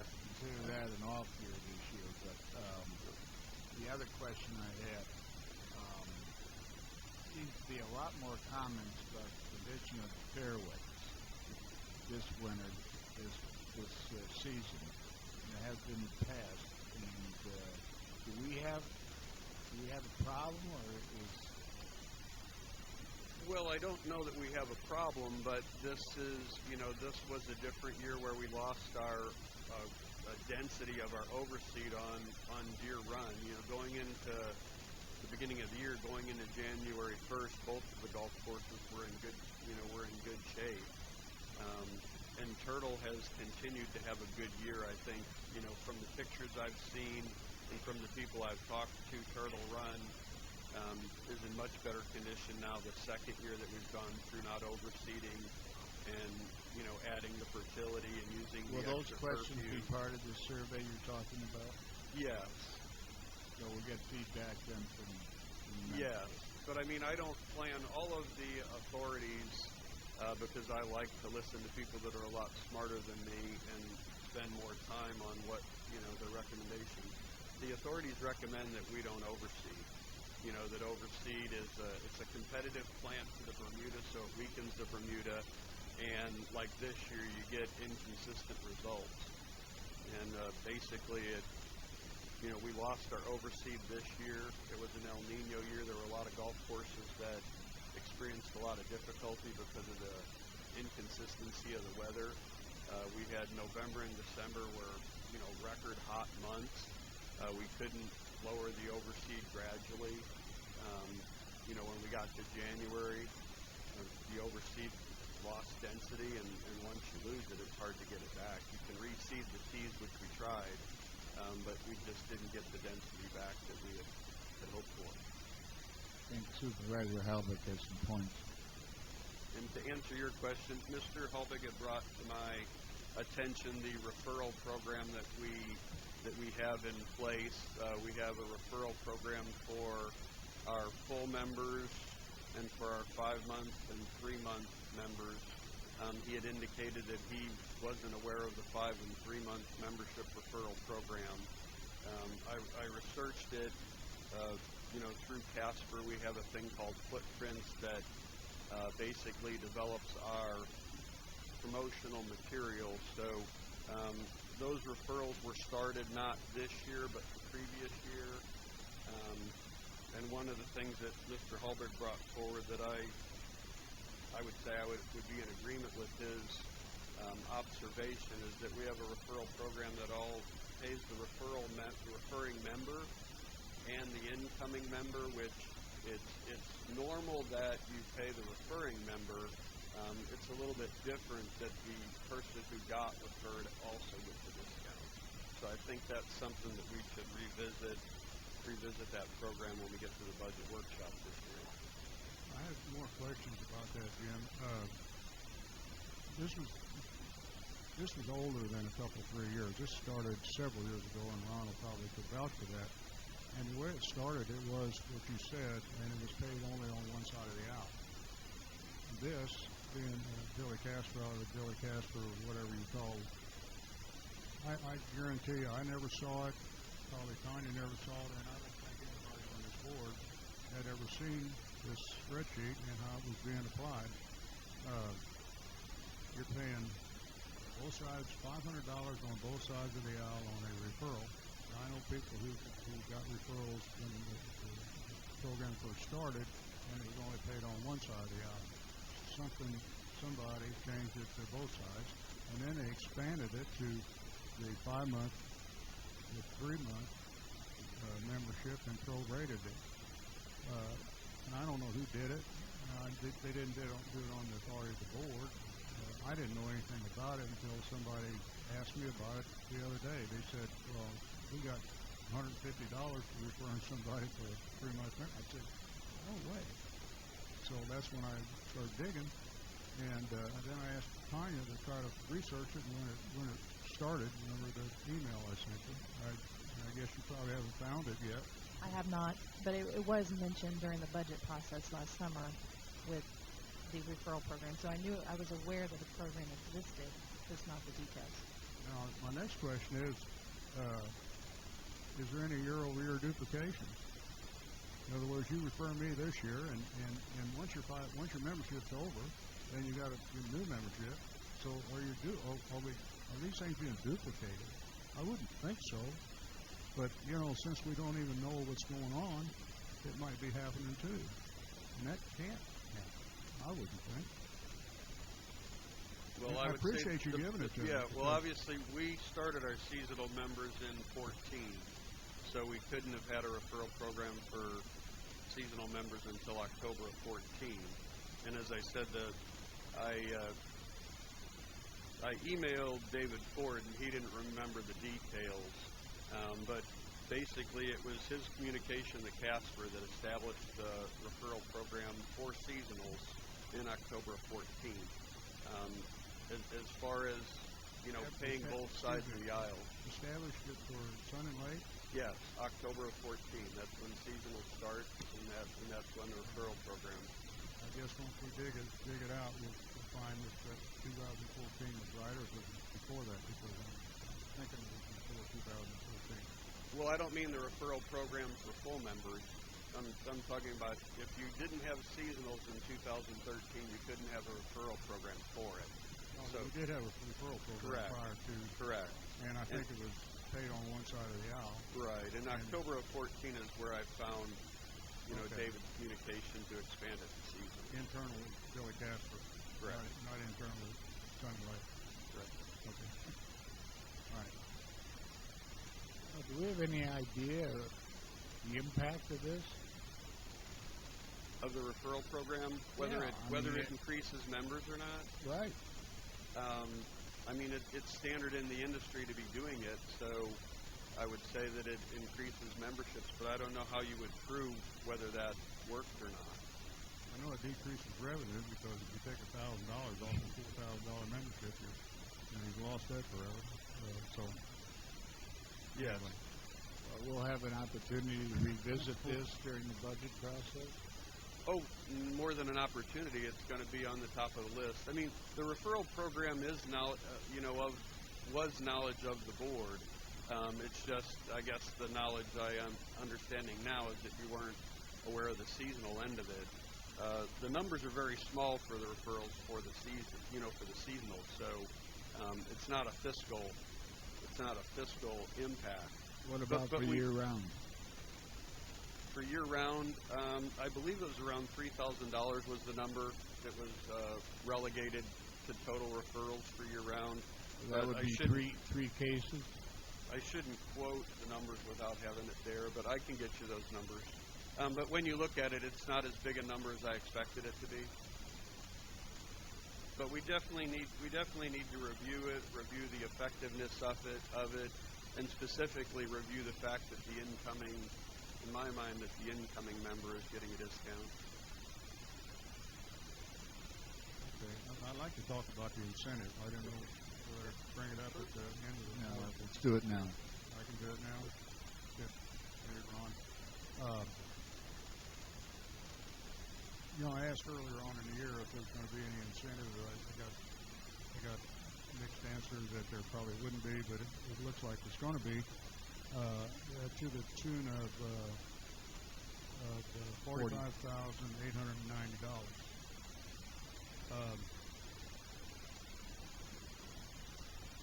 I said earlier, I think it was a resident said the same thing, as long as it doesn't get way of performance. This is the worst winter we had on the golf course. That's understandable based upon weather conditions, so on and so forth. But frankly, I like to see us go back to a monthly charge so that there's no incentive for reducing expenses or running revenue up. And there's certain things that are run the revenue up that increases the revenue, like food and beverage increases. Most of this incentive is restaurant, not golf. Most of it's restaurant. The revenue increases. There's a clause on page 12. David, hand this to David for a minute. On page 12, there's a clause in there. Does that work both ways, David? It says things that impact the revenue negatively, where Billy Casper needs to be taken out of the calculation. Does that also mean that if the board takes some sort of action that adjusts it positively, we also remove that? Because in year over year from between 2015 versus 2014, and this is what the incentives based on 2014 to 2015 this year. Okay, there was a 3% membership fee increase of $20,000, and green fees and park fee increase of 3% for $34,000 that the board took action on during the budget that increased the revenue. That also we paid 20. What we did, we paid 20% on the incentive clause for that. Does that work both ways? That paragraph, or is that only in favor of Billy Casper? Well, it says it's subject to adjustment for force majeure events and expenses that are agreed upon by owner and Billy Casper Golf, not to be within the control of Billy Casper Golf. So there has to be an agreement. And there's someone that needs to be a sit down if there's an issue as to something that may have adjusted the incentive. Okay, so this and I don't know what the exact number is. So if there's $20,000 worth of membership fee increases, and there's $14,000 of green fee and cart fee increases, those numbers come out of the revenue that the calculation for the 20% revenue increase. Okay, you see where I'm getting going? If it says if it's an excess of the annual approved budget program. Yeah. What you're saying, if I understand that, you want to restrict all of this to basically performance. Is that correct? No, I'm not saying that. I'm saying that we're bound by the incentive because we got a contract. I don't like it any more than anybody else does. I don't like paying them $43,000 for what I think was not a very good year. But since it's based upon 2014 versus 2015, and there's a clause in this contract that says that if the board does something that positively increases the revenue or decreases the revenue, which is what increases the revenue, that is taken out of the calculation. Because we're going to have a bigger problem next year, 2015 versus 2016, because we raised food and beverage costs for, it's supposed to be 5%, but if you calculate what we're paying extra, it's more than 5%. And we also increased outside green fees again, which is another factor. So all those have to come out of this calculation. And if that $15,000 comes out of it, it's $6,800 less on the incentive. David, that require a contract negotiation? I don't think so. It's in the contract. It is. That's why I asked David if it works both ways. If it works both ways, then... Yeah, the adjustment is requires, it says the adjustment requires an agreement by the owner and Billy Casper Golf. So that's what we'll have to sit down and look at. If it's something, the expenditure part says, the expenditure authorized by the district or duly constituted board meeting in excess of the budget amount shall be excluded. So there is no negotiation there. But if it's some sort of adjustment or force majeure event, then yes, that requires an agreement. How do you want to proceed? You got a good point. I think they have to work the numbers and agree. I mean, come to the agreement. I don't like I say, I don't like paying the incentive. I like to go back to a monthly charge, but since we've got it in there, the whole thing would have to be renegotiated. But based upon the contract, if we've got adjustments to be made, and we don't owe the 45,890, we owe something less or something more, that needs to happen. This hasn't been paid yet, has it? No, we've got a 3-month window. Okay. Could you bring it back and? Well, yeah, we could take a look at it. We take a look at it. One of the questions I have is, does all of that funds go to the Casper thing itself, or is part of that stay here in the form of a bonus for all over the people? What you're saying is, does it go to corporate or corporate or stay here? That's I think if we're going to change the contract, that's one of the things I would want in that contract. People that are responsible People here for that help save the money, get a little. It gives us a chance to get it back. What happened to Ron Wander? Oh, there you are. We're going to just.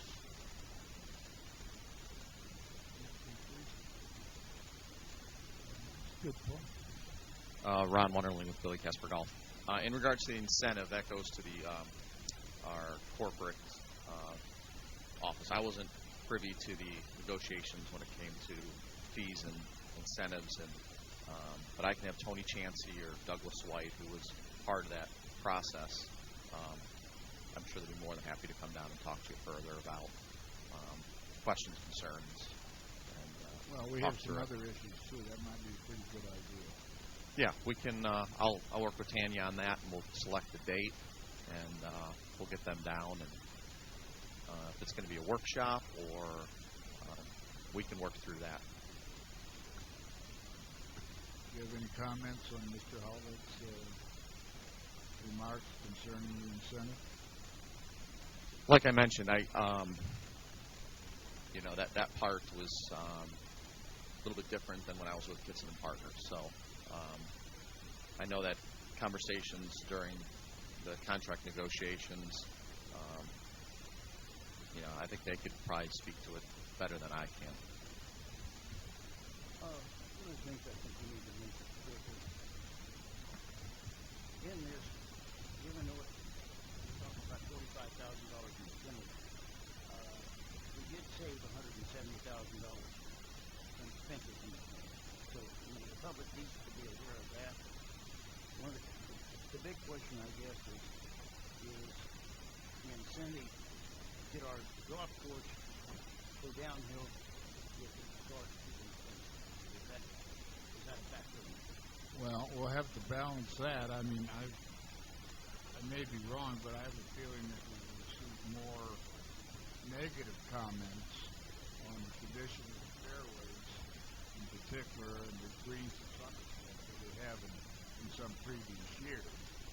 And that makes Supervisor White's observations to be pertinent in that respect. So I guess we just have things to discuss. And certainly Mr. Albert's comments about goose and gander, I guess, pro and con, that's very relevant too. So I would think that we would have. And I have some issues. Experienced in previous board meetings where we have certain actions on the part of Billy Casper that it's a fait accompli by the time it comes to the board, and they're not good action in terms of transfer of personnel and some other things. So maybe it's timely to prior to the next budget cycle, which is coming up soon, is that your folks and our folks get together and talk through all these things. Yeah, absolutely. I think the budget workshop is probably one of the best times when we talk about planning for next year. And when it goes to raising, we kind of mentioned food and beverage. I know that food and beverage costs, we see it at the grocery stores. If you look at our cost of doing business from a cost of sales, purchasing the product, that percentage that Kevin is in charge of. We work with him from our national level. It's about the same. It's at that 30, 37, 38%. But you squeezed him this past year, I believe 5%. So I've gone over the budget books with Kevin, and we were at one level several months ago, and now we're at another, and that's kind of an iron fist with regards to his. Yeah, and it's not, and don't, Kevin, he works with, we support him. It's not the other way around. So when it goes to picking products that is best for the club from a quality standpoint. But you dictate that percentage. No, we do not. We talk about that during the budget workshop. So we put that percentage in there. What margins do we want to make in the restaurant? So when during the budget workshop this year, we can say, hey, we're okay that the percentage is 40%. We can adjust prices. So we try to keep it at that level from an industry standard standpoint is how we get to it. Well, I think we're all agreed that we need to. And Supervisor White makes a very good point, and that is we have a lower loss, I guess you want to call it, or lower subsidy requirement this past year than we've had since I've been here. So that's a very positive thing, and what this incentive really represents is a percentage of that improvement. Whether or not all the factors are there that should be there in computing the incentive is another matter, and we'll get to that. Sounds good, but I'll follow up with Tanya on that. Thank you. Security report. Is there anything, Mike?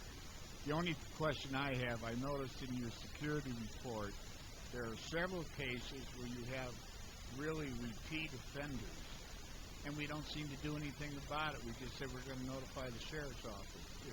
If they're well-known repeaters, why aren't we taking specific action? No.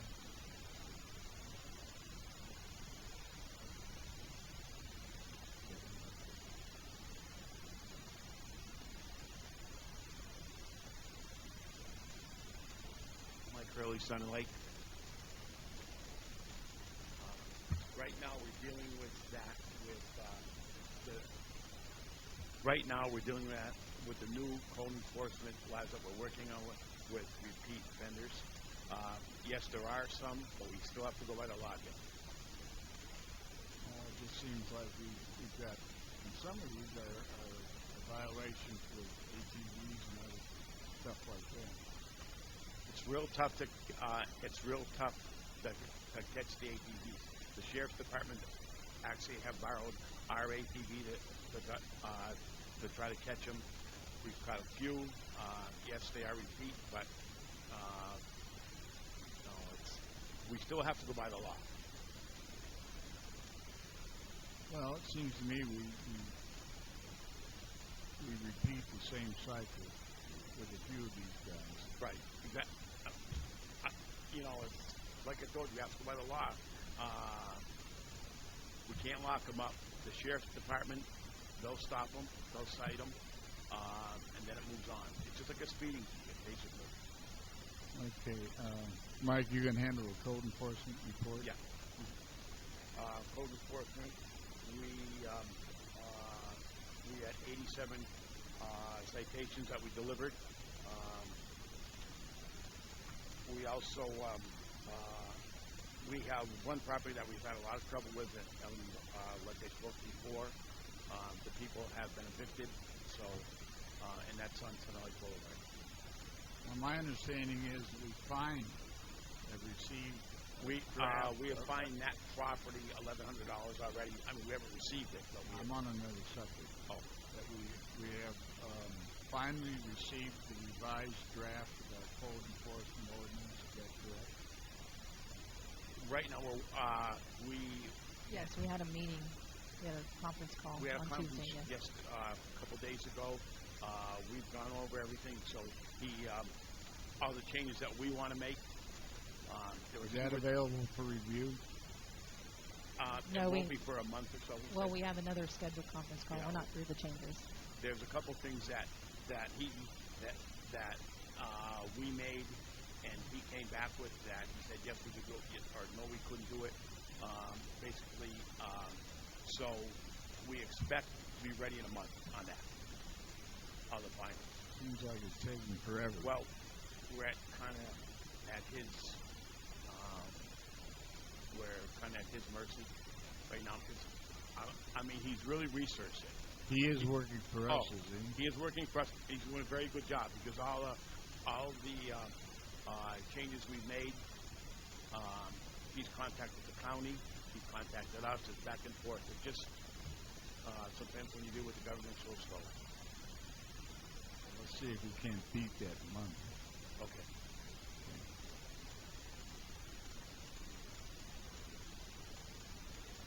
Okay, is that it? That's all I got.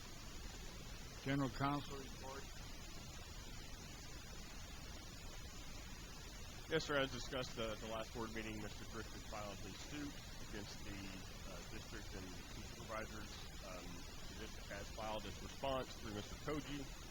That was back on March 25th, basically effectively denying all the allegations and raising affirmative defenses.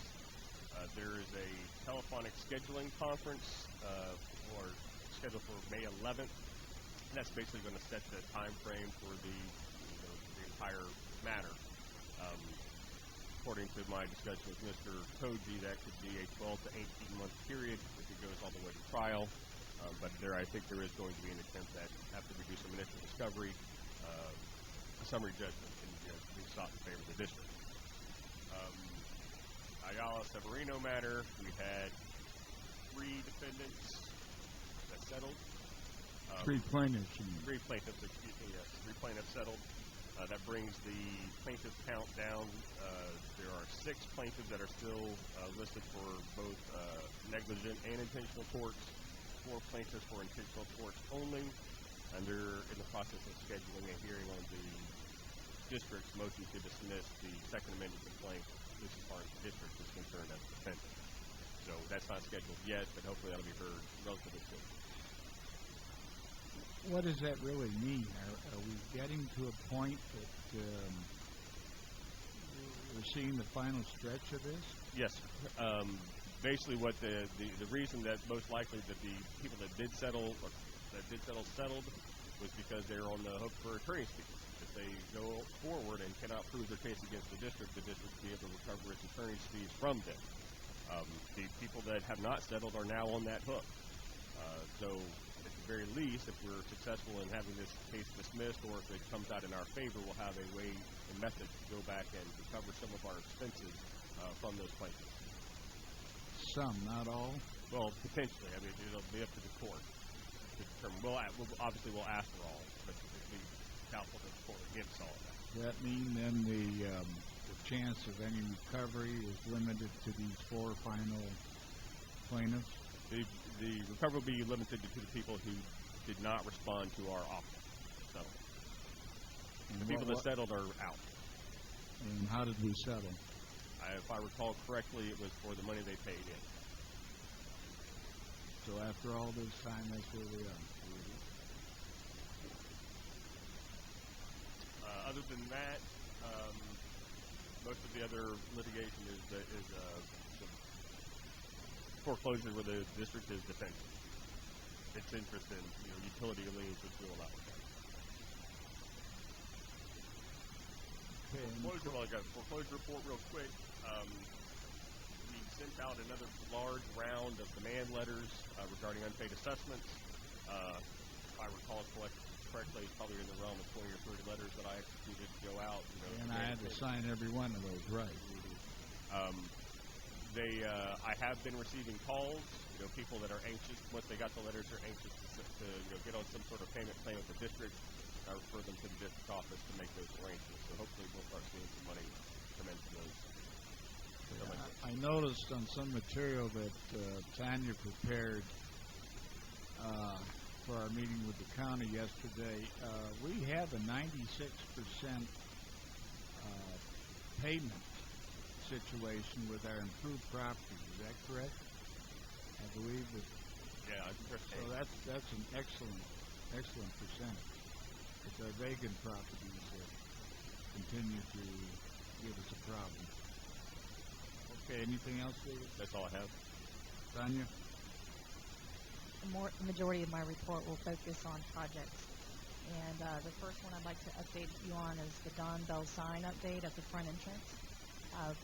Michael Hurley and I met with Duke Energy on Wednesday, and we prioritized our projects with them. So the front entrance, we're going to be burying the power line by the end of the month. Duke Energy, I put that number one priority on their list. We have multiple projects that we're working with Duke Energy right now, and he has indicated that that power line will be buried before the end of the month so that Don Bell can install the front entrance sign. So we're waiting on that to happen.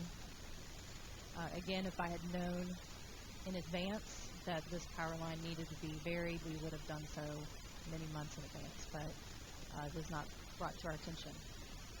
All this extra cost of doing this, the burden on us or some of the burden on Don Bell? I mean, they were here, they looked at the site, they knew exactly what they were getting into, so where are we going to go with this thing? Are we going to pay?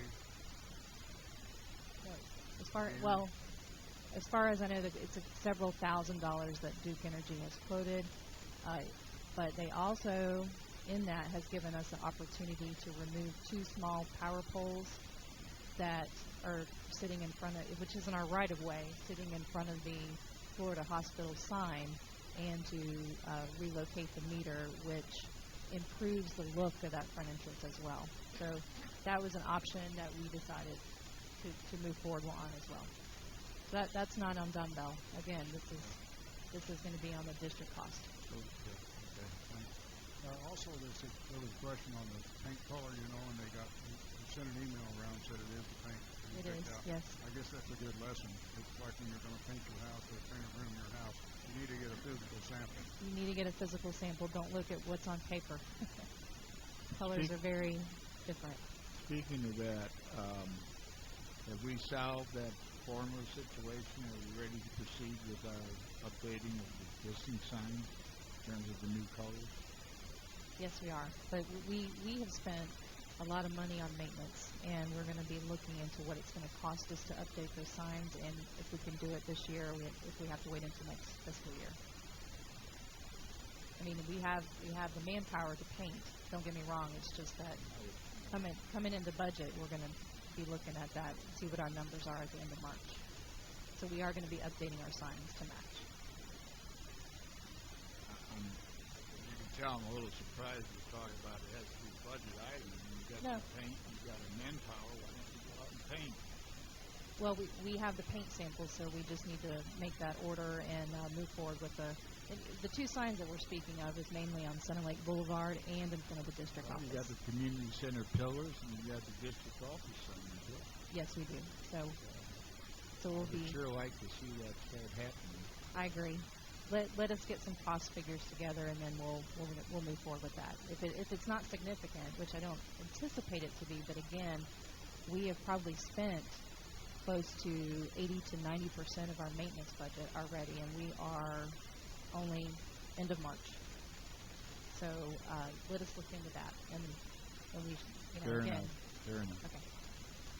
My next project is Ponce de Leon sidewalk.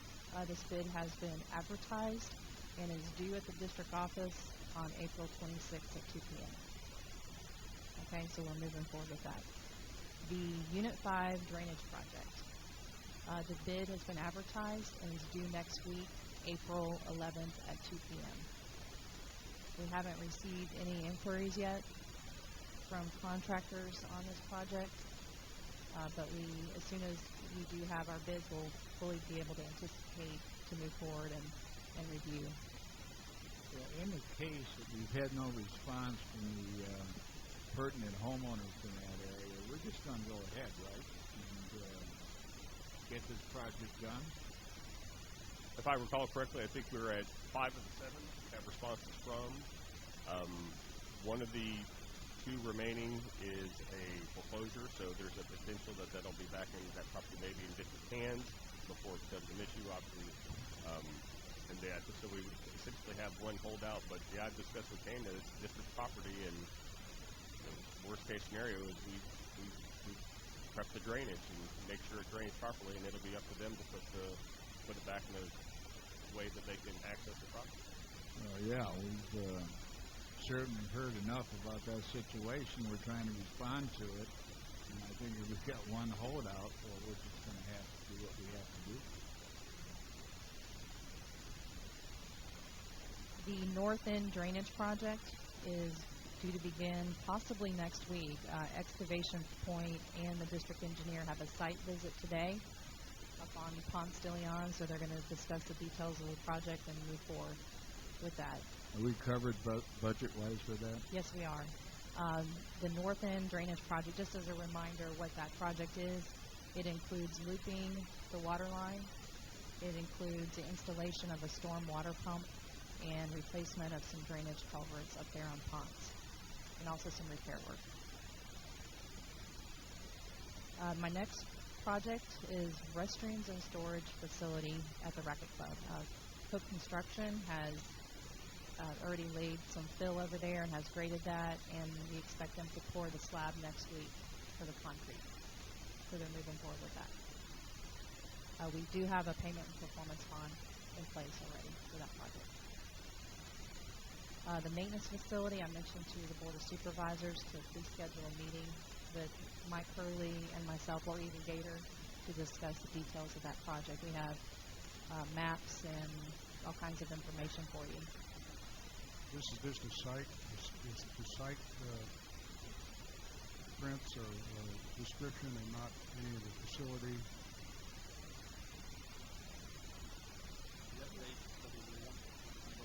Mostly deal with the building, the interior of the building.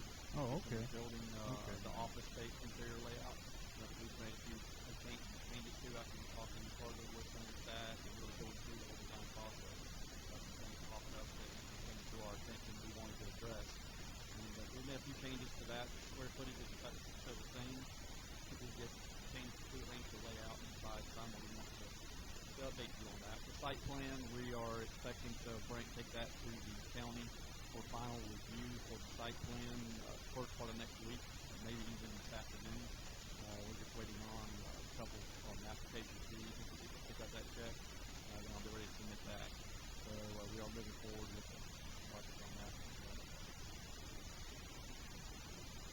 President Miller and I met with the county yesterday to discuss the lots owned by the county and their plans to market these lots. You know, again, the current figures are that the county owns over 1,200 lots in the district, and we have another 400 in the name of lands available. At this time, county is working through procedurally changing procedures so they are going to be able to market this, but we don't have a timeline. So it's in both of our interests, the district and the county, to see that their procedures are changed and that we can assist in any way, because as long as those properties sit in the name of the county, the district doesn't collect any monies, and the county doesn't either. Yeah, just to summarize on that point, some of our best so-called available properties are the ones that have the highest bonds and liens and so forth on the property.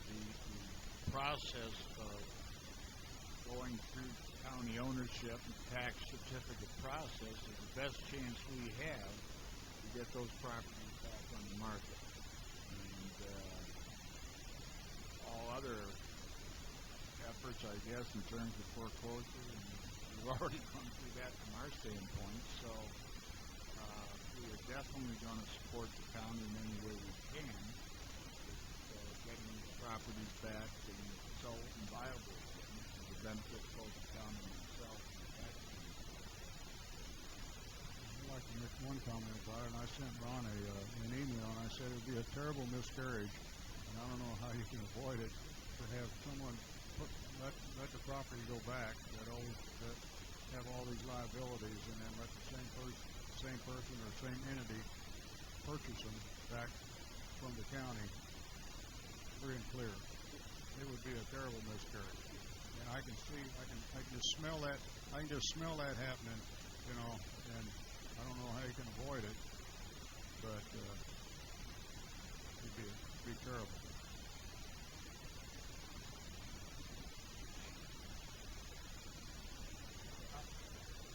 No, Joe. Public comment, please. The district met with C.B. Goldsmith and Company. They are architects out of Clearwater to discuss the inspections of our three main buildings. And we also met with Jim Kurtzborn and Kevin, and we discussed the kitchen area, and then we took a tour of the rest of our facilities. Okay. So they will be moving forward with inspecting our buildings. Yeah, we're replacing these refrigerators in the clubhouse. Yes. And the clubhouse is what, 6 or 7 years old? That's correct. Yes. And that sure is a short shelf life for appliances that normally have a very good track record. Have we looked into that? I can't really speak to the details of the repair cost versus buying new. Jim can speak more of what happened with those refrigerators. I believe it was 2 refrigerators, and I'll let you speak to that. Yes. We have had to repair the charbroiler, or actually we replaced the charbroiler, the salamander, and 2 refrigerators.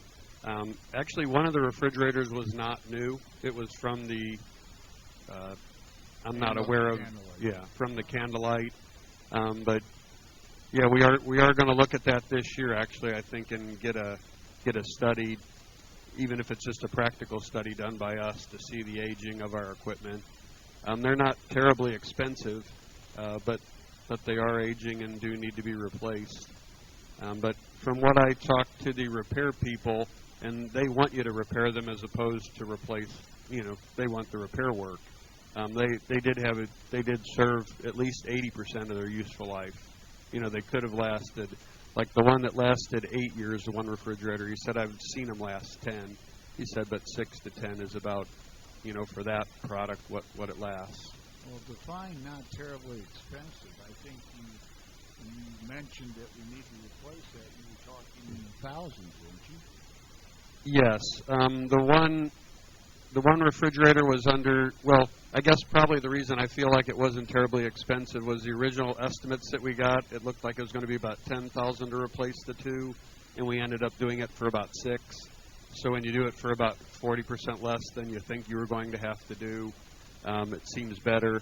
When you looked at the repair costs, the one unit that we bought for slightly under $2,000 was going to be about $1,000 to repair, and then the other unit, the repair cost was close to half of the price. So it was an easy decision to know that they needed to be replaced as opposed to repaired. Are you confident that we're addressing the quality part of the purchase? Oh yes. We're buying the highest quality items that the industry depicts, and we're pricing them out on the internet and getting good prices. Kevin gets what he wants. It's a busy restaurant. We need things that work well. Well, I guess as part of the shorter shelf life because of intense usage, or what? I honestly couldn't speak to that. I can only go by what the industry people were telling us, and they were indicating that it was a normal course of use for them. Now these aren't walk-ins in the bigger refrigerators. These are your salamander is basically just a heater, and then you have your charbroiler, and which those were the cooking implements that we had to replace, and then we had the 2 refrigerators. But you do see the aging as we see the repair, whether it's the AC units or any of the equipment that's in the clubhouse. Okay, good enough. Is that it? I wanted to make a comment about, that was the first I heard about that piece of equipment coming from Candlelight. If you recall, last year we had a condenser unit that we found out that was transferred from the Candlelight to the district office. We had about a $9,000 replacement of that piece of equipment as well. And when you have a unit that sits above you in the attic and starts leaking and sounds like it's going to fall from the roof, that was an indication that it was not a new equipment. So we did find out that is another piece of equipment that came from the Candlelight. Well, that makes a difference. Yes, it I does. thought it was all purchased for the new clubhouse. Yes. My last item is that the district is foreclosing on 6 vacant golf course lots and 4 other vacant lots owned by the same owner. And these lots have no bonds. So I have... Have what? They have no bonds or liens. So I've authorized to proceed to move forward with foreclosure. Yeah, but they're in a position that they could be marketed. Is that correct? Well, we just started foreclosure process, so I have a feeling that we're going to have almost all of these people come to me with either a payment agreement or a payment in full. That's what I would expect. But we don't know. We won't know yet. That would be refreshing. Okay. Thank you. Commissioner Hanley is with us today. Do we have any update on the recycling contract? Sorry to bring it up, but every time I go by those dumpsters there in our parking lot, I get excited.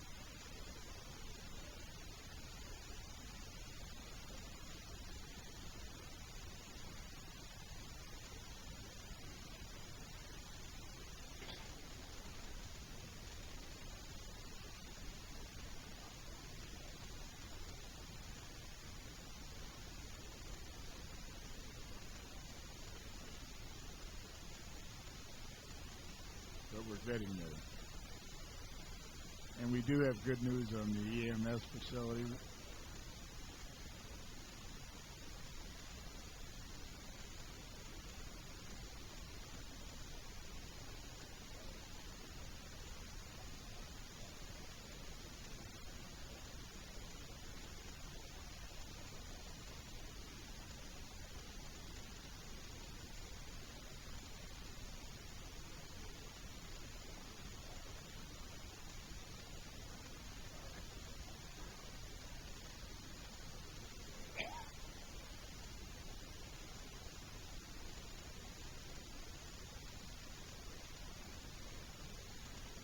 Good. Well, that's good news, too. Very good. Joe, we're going to get to public comment in just a second, so hang tight. No, we don't. Tanya, we're done, right? Yes, sir. Okay, we have no unfinished business? None. Okay. Tanya, the Schumacher Road is getting, they're getting ready to repave it or coat it, blacktop it. It's in their budget, but no, I know, are you talking about from the newspaper article? Yeah. That was in the paper? Yeah. It's budgeted. Okay. Have we done any more about the 4 lots that connect Schumacher with Cortez? As far as the lots needed to extend the road? To extend Cortez out to Schumacher? I have not. The reason being is I've run into a roadblock with one of the lot owners, that one of those lots that I need. Right. Let's just say that the price is very high that this person has proposed to me. He's consulting an attorney, and it's a lot that's valued at $5,000, of which he wants $25,000 for. Okay. So I'm working through some issues there, and it hasn't been easy, unfortunately. The other lot owner has agreed to sell his property, so I can do the extension. But the one lot that I do need, I've run into a roadblock. Okay. So can't we do, what do we call it, eminent domain on that lot? We can't. Very expensive. Yeah, we can't, but the county can. I've contacted Ross to the best about that issue, and he's willing to go through the steps, but obviously it's not going to be free. And so we have to make the judgment call as to it's going to be cost more to Well, pay if it's only appraised at $5,000, But if we have to pay $20,000 in attorney's fees. Well, no, that isn't what I'm getting at. Okay. I'm going to bring to the board very soon some information regarding that project. Okay. We should have. I mean, we could give him another lot somewhere else. Well, I've offered him that too. So we've Yeah. had those discussions. Right. Unfortunately, he has had some family situation, medical issues that have come up, and he hasn't gotten back with me. So this has been a very slow process. So I did offer him. We have a very limited inventory. Have we ever done anything whatsoever about the amount of money that we were supposed to have gotten from the county for maintaining the boulevard on Sun Lakes Boulevard? I've been here over 5 years, and there has been no contract signed between the district or an interlocal agreement for any maintenance costs to be received for that boulevard. So we have not.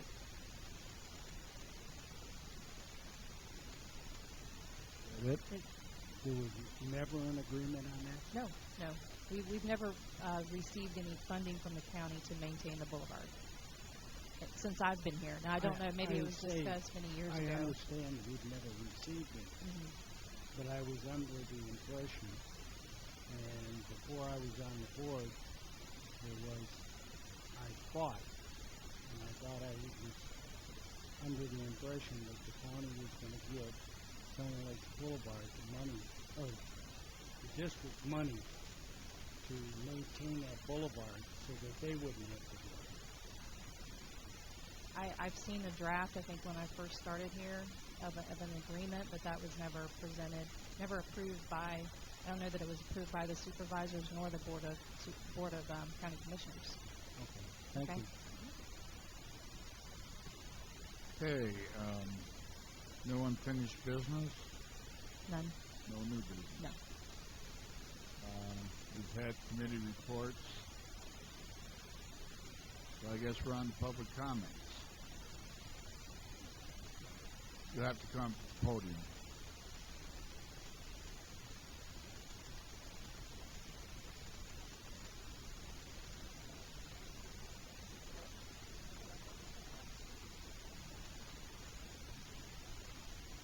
Charlie Shields, resident.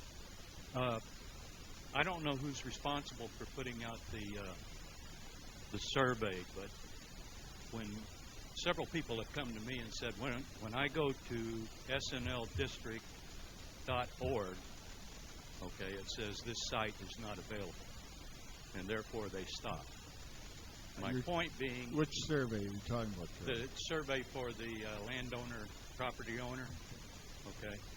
It's a lot of people don't see it when they receive that newsletter in their utility bill, and so they've said, well, I don't even know what you're talking about. So either we use a email list, which I'm sure Tanya has of all the residents, telling them how to do it, or we fix the snldistrict.org so that it responds. You know, you can look on your phone right now and see. I tried it. It doesn't work. That's the end of mine. It needs to be done. I had the same problem, Charlie. You got to click that link, and then it opens it up. There's a lot of people, like you say, the first time I got on, I didn't realize it. It's not easy, so it almost looks like we're trying to suppress it. Well, your point's well taken. Tidio, you have to respond to that. Well, as you can see, we just pulled it up, but you have to put in www.snldistrict.org. Do they know that when they get onto the site? We'll make sure we specify the www, but make sure that when we publish that we do put the whole address in. What happened to me is I had in my favorites Sun Lake Improvement District. I used to just click that and it opened up the website. Now when I click that, maybe I got to go change the favorite address. It brings me to the screen that Charlie was talking about, and I have to click that on where it says not available. I have to click that, and then it opens it up. It probably has something to do with the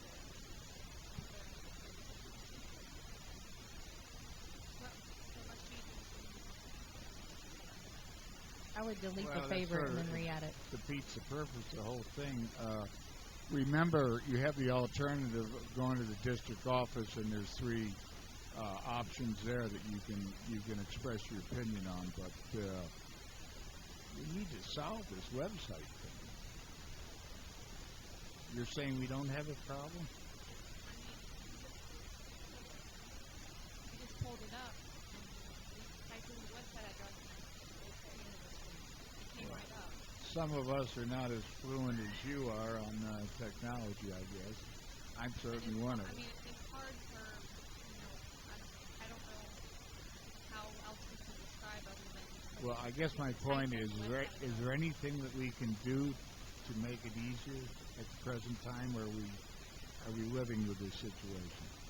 Well, honestly, this is the first time I've heard about it, but I know that when we do the e-news, when we send the e-news out every week, and it's in there, and put the link right on there, so if you click the link, it'll go straight to the website. Well, please make sure that you also put the alternative on there, which is for us technically challenged people, we can go in the office and express our opinion. Yes, the alternative method is also listed on it.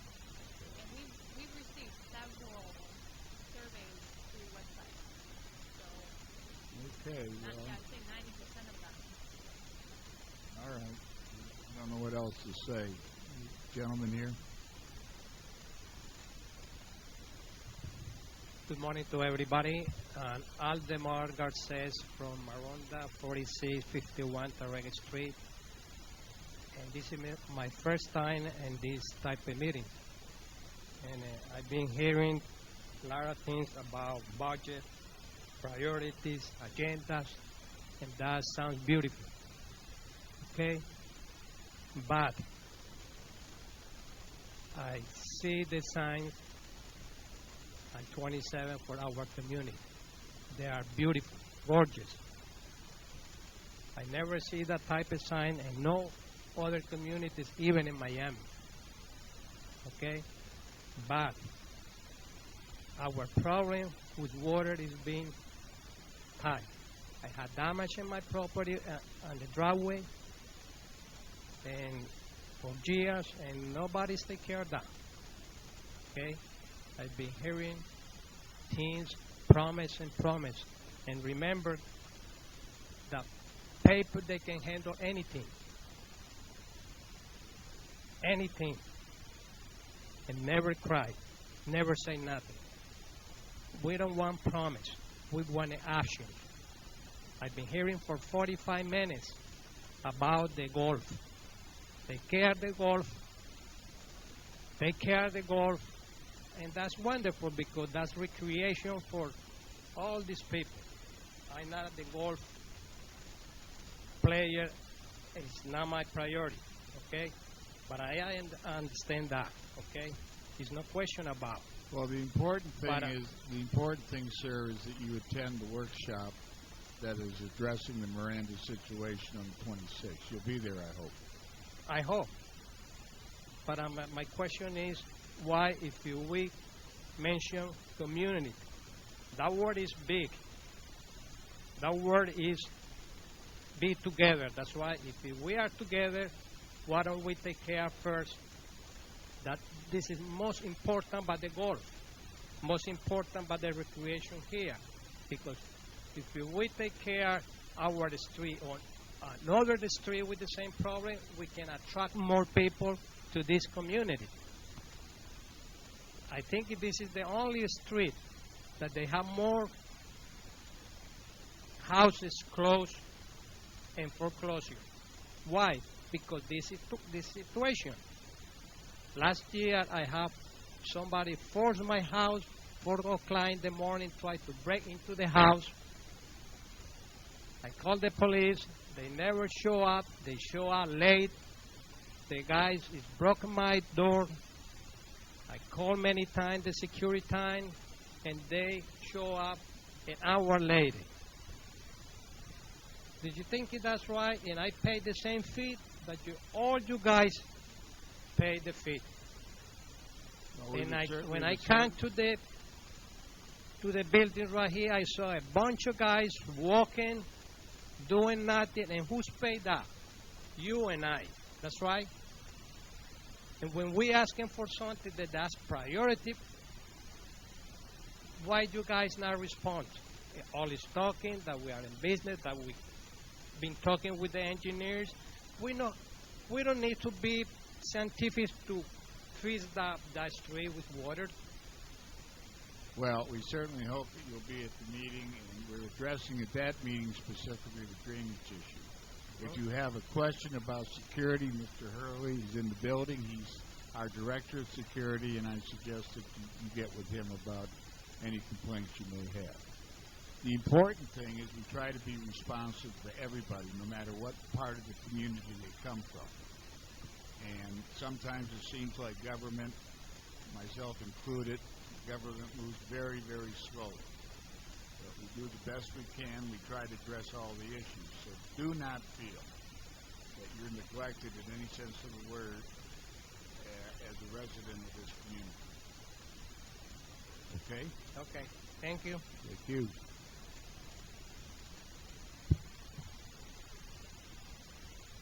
Tom Costi, resident. Comment and a question. My comment is with regard to the e-news and emailing of district information to landowners and property owners here in the district. Correct me if I'm wrong, I believe our email list consists of under 2,000 email addresses. That's correct. That's correct, under 2,000. And we probably have closer to 10,000 property landowners in the district. We have 12,500 lots. 10,000 landowners in the district. What, maybe 6,000, 8,000? What percentage of the landowners do we have email access to or e-news access to? Less than a third. I mean, that's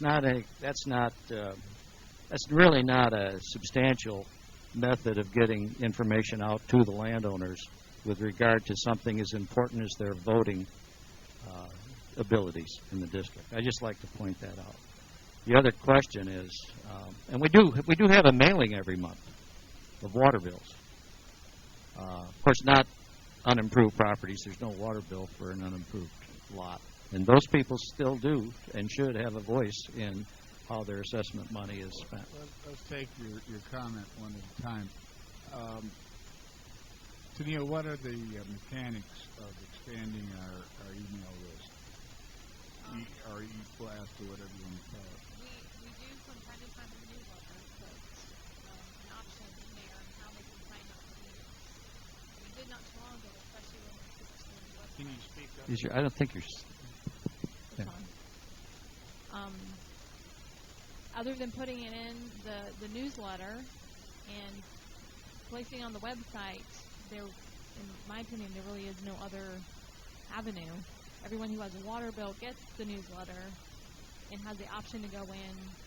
And also, when people come to sign up for their water to be turned on, we do offer that as an option, and we do collect those emails from the utility staff to input into e-news as well. So they're getting the newsletter. So we're trying. Yes, we are trying. Can't we ask for through the when they send out the tax statements? Can't we ask them to send us the emails so that we can keep them up to date of what's going on? Not just for the water bills, but for with the tax statements. I need to look into that. Unfortunately, postage costs have, increased, over the years and additional. I realize that. And maybe we can make the statement directly on the assessment bill. That is a possibility to do so. Yes, absolutely. Yeah, thanks.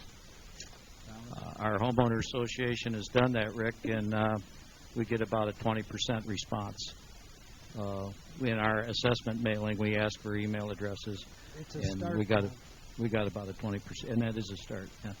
The other question I had is, are we, now that these 1,200, soon to be 1,600 lots have gone to the county, will the district be assessing the county the maintenance assessments on those lots? The 1,200 that first went to the achievement, they'd already been assessed, and so those assessments will stand. But the the county has modified it, and all future escheatment deeds or properties that go by escheatment will not be subject to assessment. They will not be. We will not be. While they're held by the county, they will not be assessable. Correct. Properties that the district holds will be taxed by the county, though. Lots that the district owns get taxed by the county, but lots that the county owns will not get taxed by the district.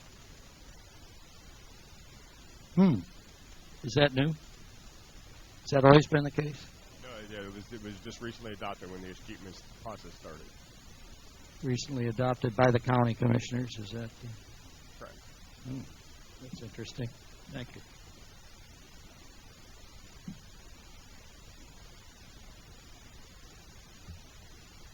Good morning. I can't hear myself. I hope you all can. But I'm going to keep my remarks rather short. Probably be out of here by 3 o'clock. Rex, did you identify yourself? Beg pardon? Did you identify yourself? No, but I will, and I appreciate you reminding me to do that. I get excited when I come here. My name is Rex Bond. Been associated with the district one way or the other ever since it started. It always behooves me when I look at the audit statement and they even have the date on one of the flying sheets that gives the wrong date that the district is organized. And by golly, we've had many, many audits in the last 30 and 40 years, and for some reason, even when I worked for the district, they put in April the 6th. That's wrong. It's April the 16th. Look it up. Check me out because I do make a mistake. No, I'm kidding. First important announcement that I'd like to make is, a few years ago we instilled a little rule that the supervisors could hide their own Easter eggs. Well, this year we were successful again. I think we had 2 out of the 5 that found those eggs after they hid them. So I just wanted to bring you up to speed on the activities of our board of supervisors. Now a little business. Does $34 million in delinquent taxes bother you folks? It bothers me a little bit. And here we're talking about $1,000, $200, $50.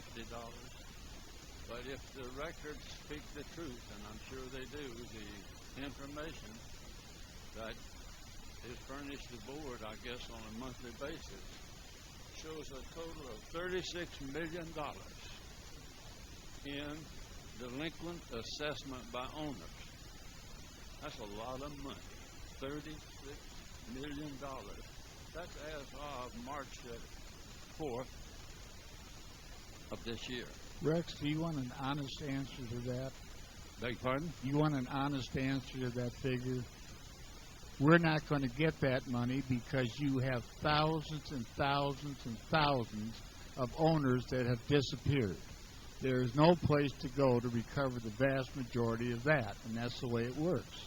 Well, it might work that way, but there's a way that the district ought to protect itself, and that is to show some interest in collecting some of that money. Don't tell me that we're not going to get part of it, but we're spending money now that we don't have. We anticipate.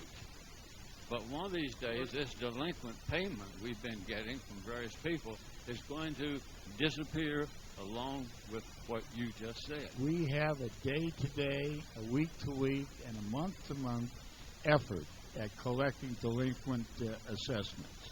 We are very successful, and if you've been listening earlier, 96% of our improved properties are paying their assessments. And have if you they're let not, any of them? And if they're not, we're going after it. It's the vacant properties and the disappearing. There's 4,500 properties west of Cortez. In the 40-some years that we've been in business, we've had less than 50 homes built in that area. Those people have disappeared, and we have a Gordian knot. And you come up time and time again, and you're more than welcome. But the fact is that money has disappeared. You just made a misstatement, my good friend. This is the first time I've come to this board and pointed out that they had $30 million Oh, plus. no, you've done it due. several times. So that is a bad on your part. So I think you need to dedicate yourself to trying to improve the tax situation of the people that own property in the district, both improved and non-improved, because that is what you're expected to do. Now, that money that I'm speaking of, I don't change my stand on it at all. And I might have, let me ask another question. Who approves the driveway permits for driveways for new construction in this district? Maybe you have the answer for that, sir. Well, I believe the district does. Is that correct? The district engineer. Beg your pardon? The district engineer. Engineer. The district? Yes. The district, then, it appears to me that some of your driveways in the past have been put in wrong, and some of your drainage has been poorly maintained, and we have people begging to get some work done in or on their street, and we say, fine, we'll do it, but you pay for it. Well, that might be a good statement, but it's hard to show people that they don't have to pay twice, or that they have to pay twice, because those same people are paying the same rate that we're paying, you, me, and other folks. So we can't be too tough, I don't believe, on the people that have been paying their assessments. Now, some of these properties that the people have walked off from, that's no surprise. That's no surprise, because times have changed. They've changed terribly bad, and that's why some of our friends from Canada have appeared before you today. The times are tough.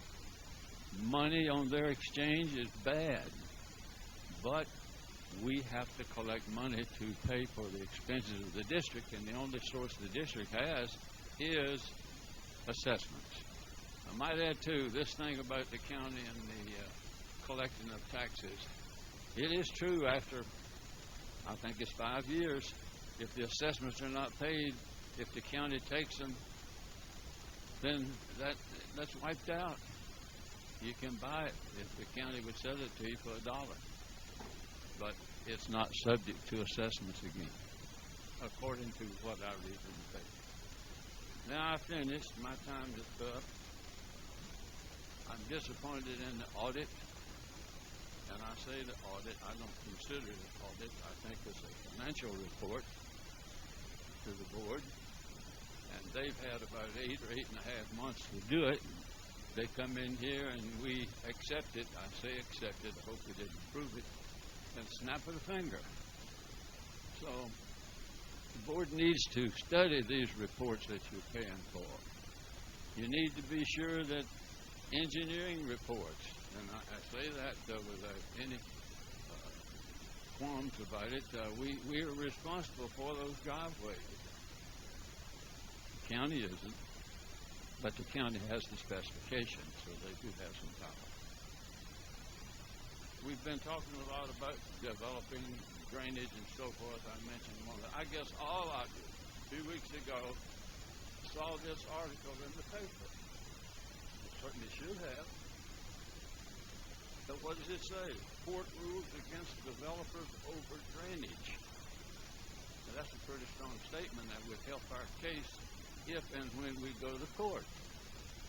And it might say, pointing to problems such as flooding and standing water, justices sided with the Lakeview Reserve Homeowners Association and rejected the arguments of Miranda Homes, Inc. of Florida and T.D. Thompson Construction Company.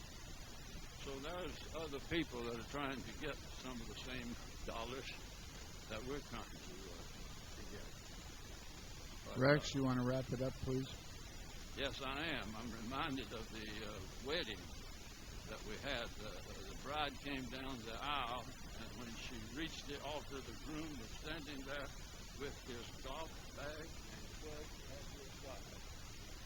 She said, "What are your golf club doing here?" he looked at her right in the eye and said, "This isn't going to take all day, is it?" Thank you, Mr. Chairman, for your time. We'll leave it at that. Thank you, Rex.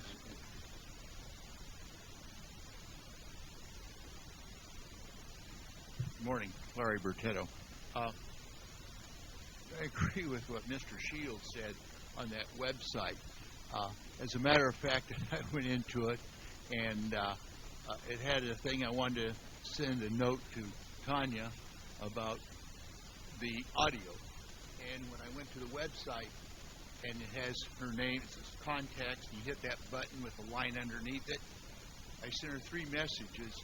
None of them went through. So, you know, maybe I'm not the most intelligent person in the world in the website, but it seems like that we haven't made much progress on that website.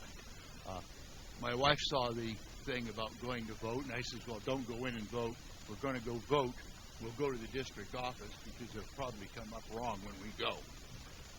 But besides that, I got to thinking, and I couldn't go to the last meeting. I had to go to the doctor. We're talking about voting, Canadians, snowbirds, what have you. So I got to thinking the pros and cons of it. And I have a little thing written up, but now's not the appropriate time. But as I thought about it, and looking back at some history, and when I say this, it's no reflection on Tanya, what I say, so don't take it that way. But I've looked at the past several years, and I'm wondering, do we really have an adequate staff in the district? And that is when Mr. Griesheiber was terminated, we sort of scrambled to find a district manager. And I don't believe that any resumes or anything was sent out to hire a qualified person. So we hired Mr. Wright, who then we deemed was not acceptable. That sort of happened fast. And it seems like then we appointed Tanya. Don't have any problem with that. But it leads me to believe that where do we sit as the district? I look at an organization of people here in Sun and Lake, and I see where you have of any corporation or a business, you have a manager, and you have somebody that might be called an operating manager and or a facilities manager or general services manager. A big concern here is the fact that we've got all kinds of problems, engineering problems. We don't have an engineer. We have, and nothing against Gator, but he's employed by the district, but he's not sitting here, I don't think, on a daily basis to where we have a qualified engineer that's sitting here. You know, we've had good people. There have been good people that appear, and one of them is certainly up in Avon Park as Mr. DeLeon, and of course they drove him out. But we don't have that. I'm wondering does Tanya need help? Does she need a staff of people that can get some of these projects done? And I want to thank you for bringing them up this time and showing us where we're at. And I guess what I'm saying is, do we not, we're worried about a lot of things, but I think we need to start right here at a staff level. You need. Oh, Larry, let me respond to that. As you know, Polson Engineering has been with us for, 20-some years? Yeah, I have no problem with it. Let me finish. And they have made Sun and Lake a priority. They've been on call and so forth. And when we had our most recent change, they have stepped up their presence. So you have almost a full-time effort on the part of Gator with dealing with the engineering problems. Now, that in itself, that having been said, we have recently advertised for a district engineer. Right. Albeit not this public works director, but we're looking for a younger licensed engineer that can sit on staff, can sign our plans and stuff like that. We've had, unfortunately, a very poor response, and as recently as yesterday, I've talked with the county planning people to see if we can maybe expand our search for that type of person. They said they would try to give us some help. So we're conscious of that. I have to say that Gator and his people are doing an excellent job. Yeah, I'm not saying they're not. No, but you should know that we are, say, aggressively, maybe that's not the right word, but we are certainly looking for that engineer that you're talking about. It's just not going to be at the public works director level. So. Right. Again, I guess what I'm looking at is we look here and we say, okay, and again, this is I'm not inflection against anybody when I say a name, but we have a problem in the clubhouse with the thing. So we refer that to Mr. Hurley to help out. Well, okay, that's fine. Then we have another thing where we have code enforcement. So we give that to Mr. Hurley. So I'm thinking, nothing against him, but where do we have a line in this staff? And I think it should be there, and that should be in a priority of this district. Well, I'm glad to hear you say that, because on the other side, we get all sorts of people that say we have too much staff, and I know you don't believe competent that. Competent staff. Well, we have good staff. We have good staff.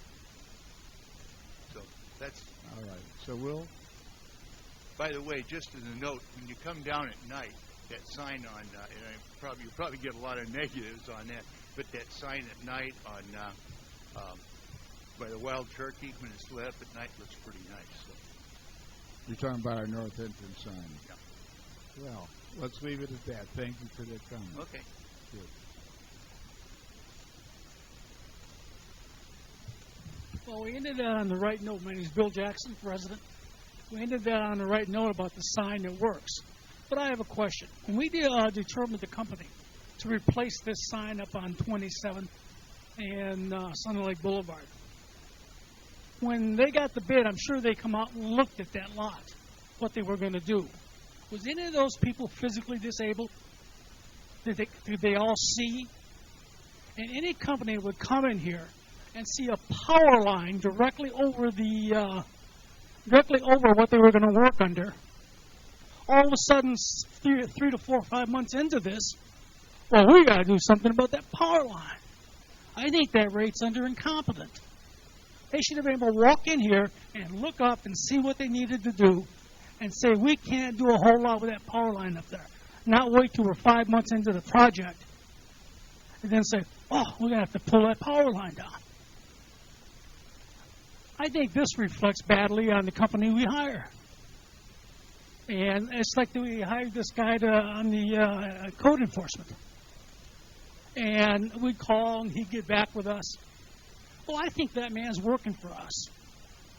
And I suggested that, back months ago, that these people, if he's working for us, have him grab his all little notes and everything and come in here and explain to this board why it's taken so long to do the job he's doing. Because they work for us. We just listen to what he has to say on the phone and we accept that. I don't know. When I employ someone, if I'm paying for them, I want to know what they're doing, and they should come in and explain it to me. So I just thought I'd bring that on along and compare these things. Because it takes longer. The government takes forever. That's understandable. But when you got contractors that can't get things done in a reasonable length of time, people should answer for that.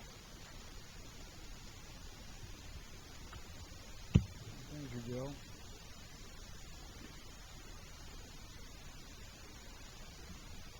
Hi, good morning. My name is Tosin Awumele. I'm a resident here. Tosin what? Tosin Awumele. It's different last name. I've been a resident here since 2000. I moved from Queens, New York. year. I'm one of the recreational tennis players that plays at the tennis courts. I came here to propose an idea to start a tennis program at our racket club facility. I'm currently the head boys tennis coach. I also do help with the girls tennis team at Sebring High School.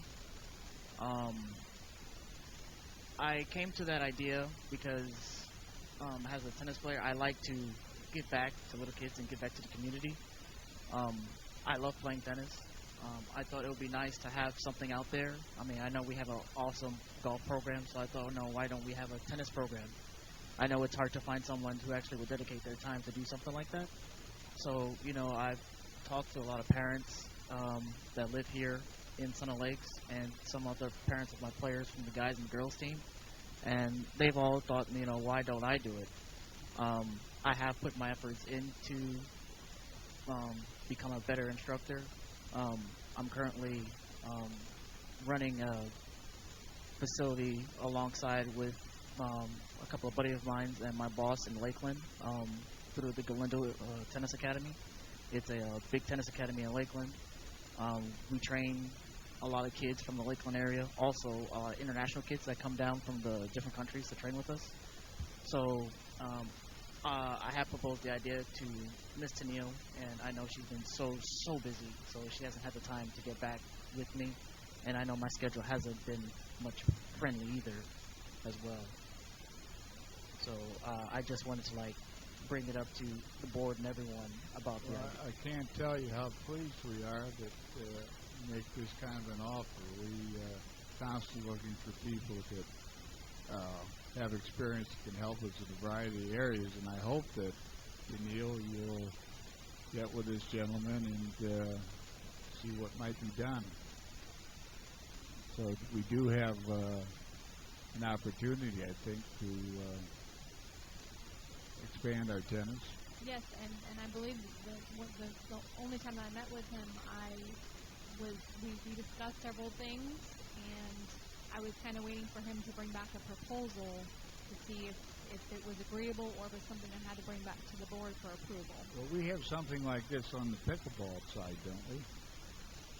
We have some classes that we've held from time to time. It was done through volunteers. Yeah, well, Yeah. I think it's what we're talking about here. So,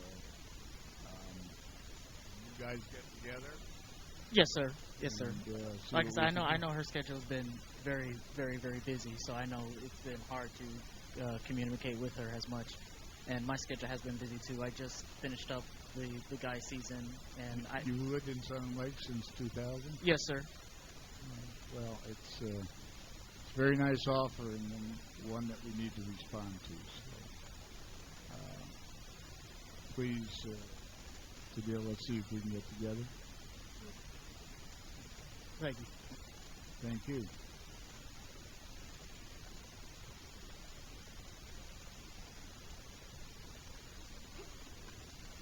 I don't know if you can get up here in time, Joe, but we're about ready to shut her down. Tell me about it. You ain't there yet, Dick. Want to bet? Yeah. Unless you can beat 82, you ain't there. For the record, this is Mr. Joe Eck. First off, Larry, or Dick, I'd like to find out, I missed the first of the meeting there because my wife had to take her to the doctor. And was anything brought up about Mr. Stange?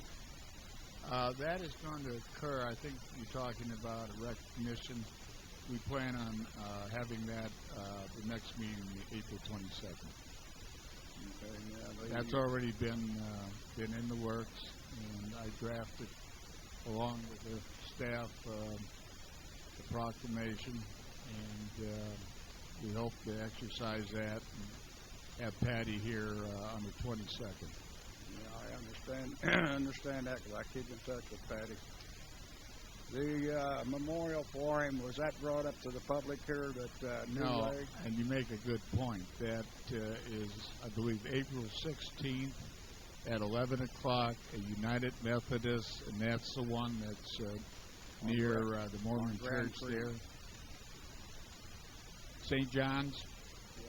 Yeah. Yeah. So it's 11 o'clock, and it's on Grand Prix.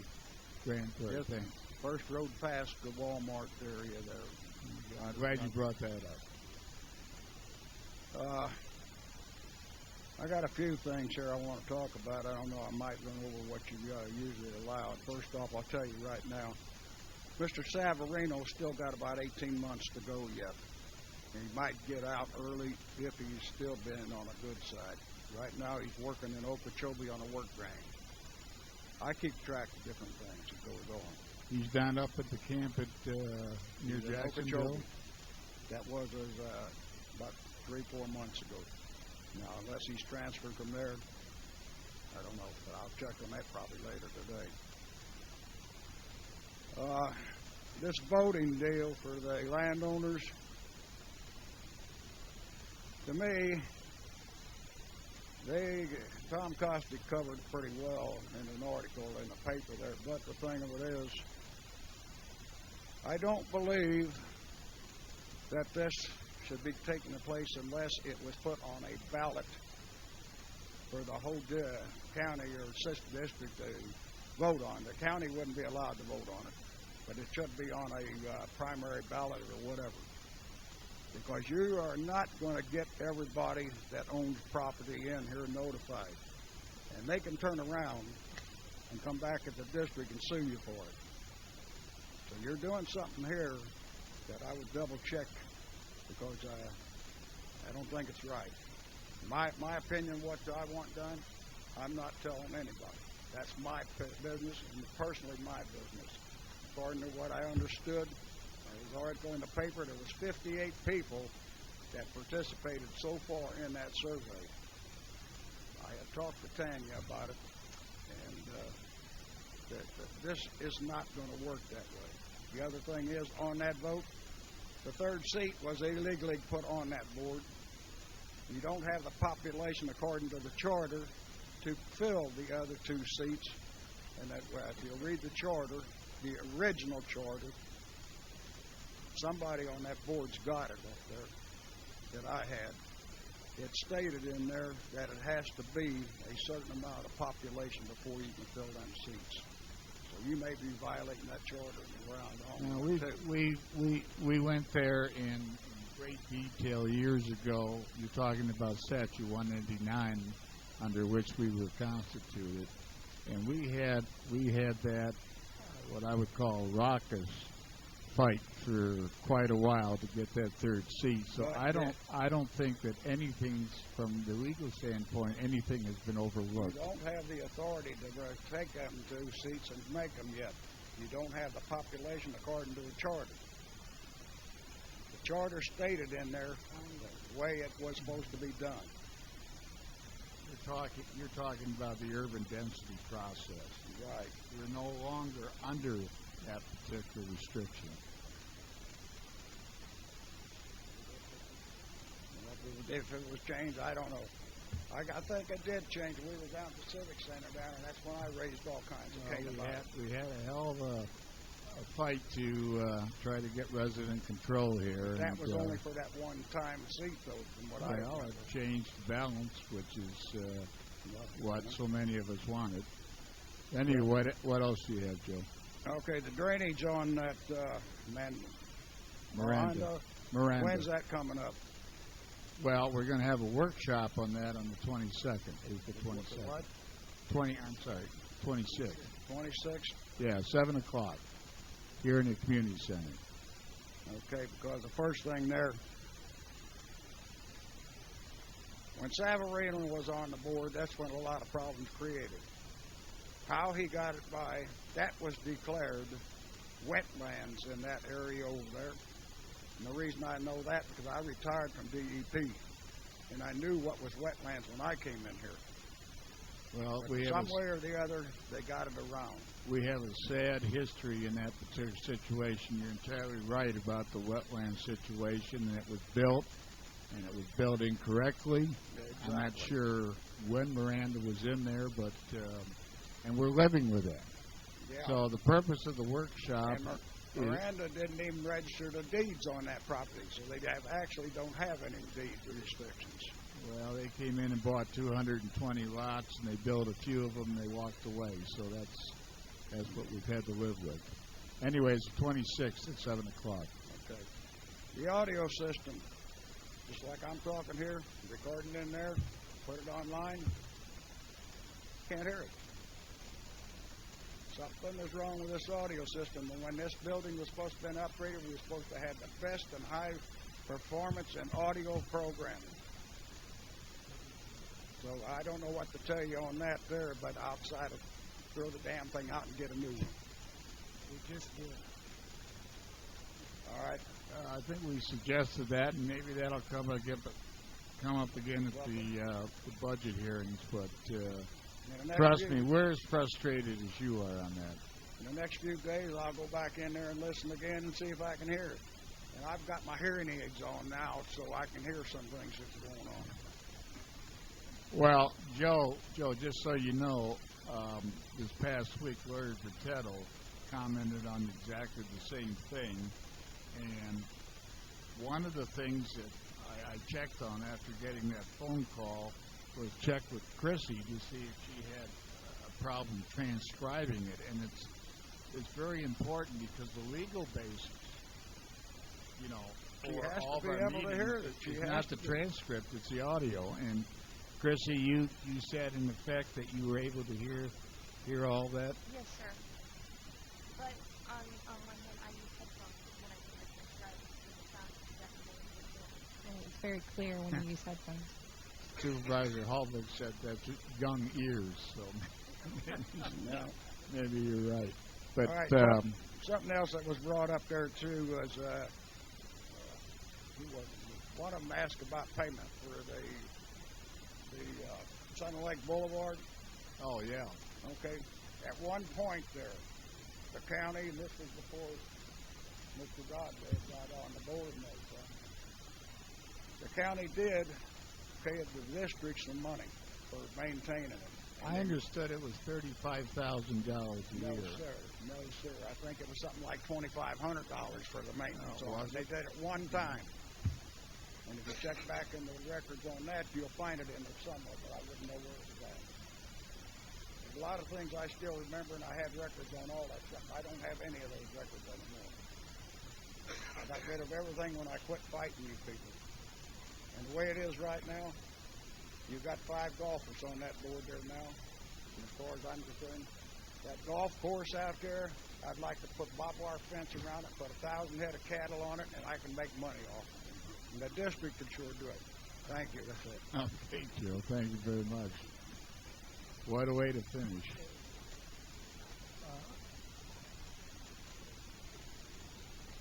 I don't know, Rusty. I don't know if you can add anything to the task. Darling. It's always a pleasure to follow Joe. It's interesting. State your name, please. Rusty Carino, resident. First of all, a couple of things. Gentlemen, we're not done with the meeting yet, couple please. of things. Number one is that sign over on the north end of the entrance here is absolutely gorgeous. Now I don't have to use the wild turkey as a landmark. Can you speak in the microphone? That sign that you put in on the north end of our entrance into here, I no longer have to use the turkey as a wild turkey as my course of direction, and it looks very lovely. Okay. I too had a little difficulty. My wife had difficulty with that sign. I think we saw Christy already on it when she went on board trying to use it. So that's why we had to come in and fill it out. Let me ask you this. In doing this straw vote, how many times can we vote? Well, theoretically, just once, please. Oh, I asked for about 10 sheets. Anyway, I voted twice because I was told, my wife and I, so you may have to strike that other one out. Okay? So you can only vote once. Okay. Well, that would be easy. Okay. All right. The other thing, too, is I'm glad to see the board has, and I think this discussion is long overdue, with the landowners supervisor election thing. And I thank you for that. And I think. Okay. Thank you, Rusty. No other public comment. We'll bring it back to the board. Gentlemen, any final comment? Okay, we're adjourned.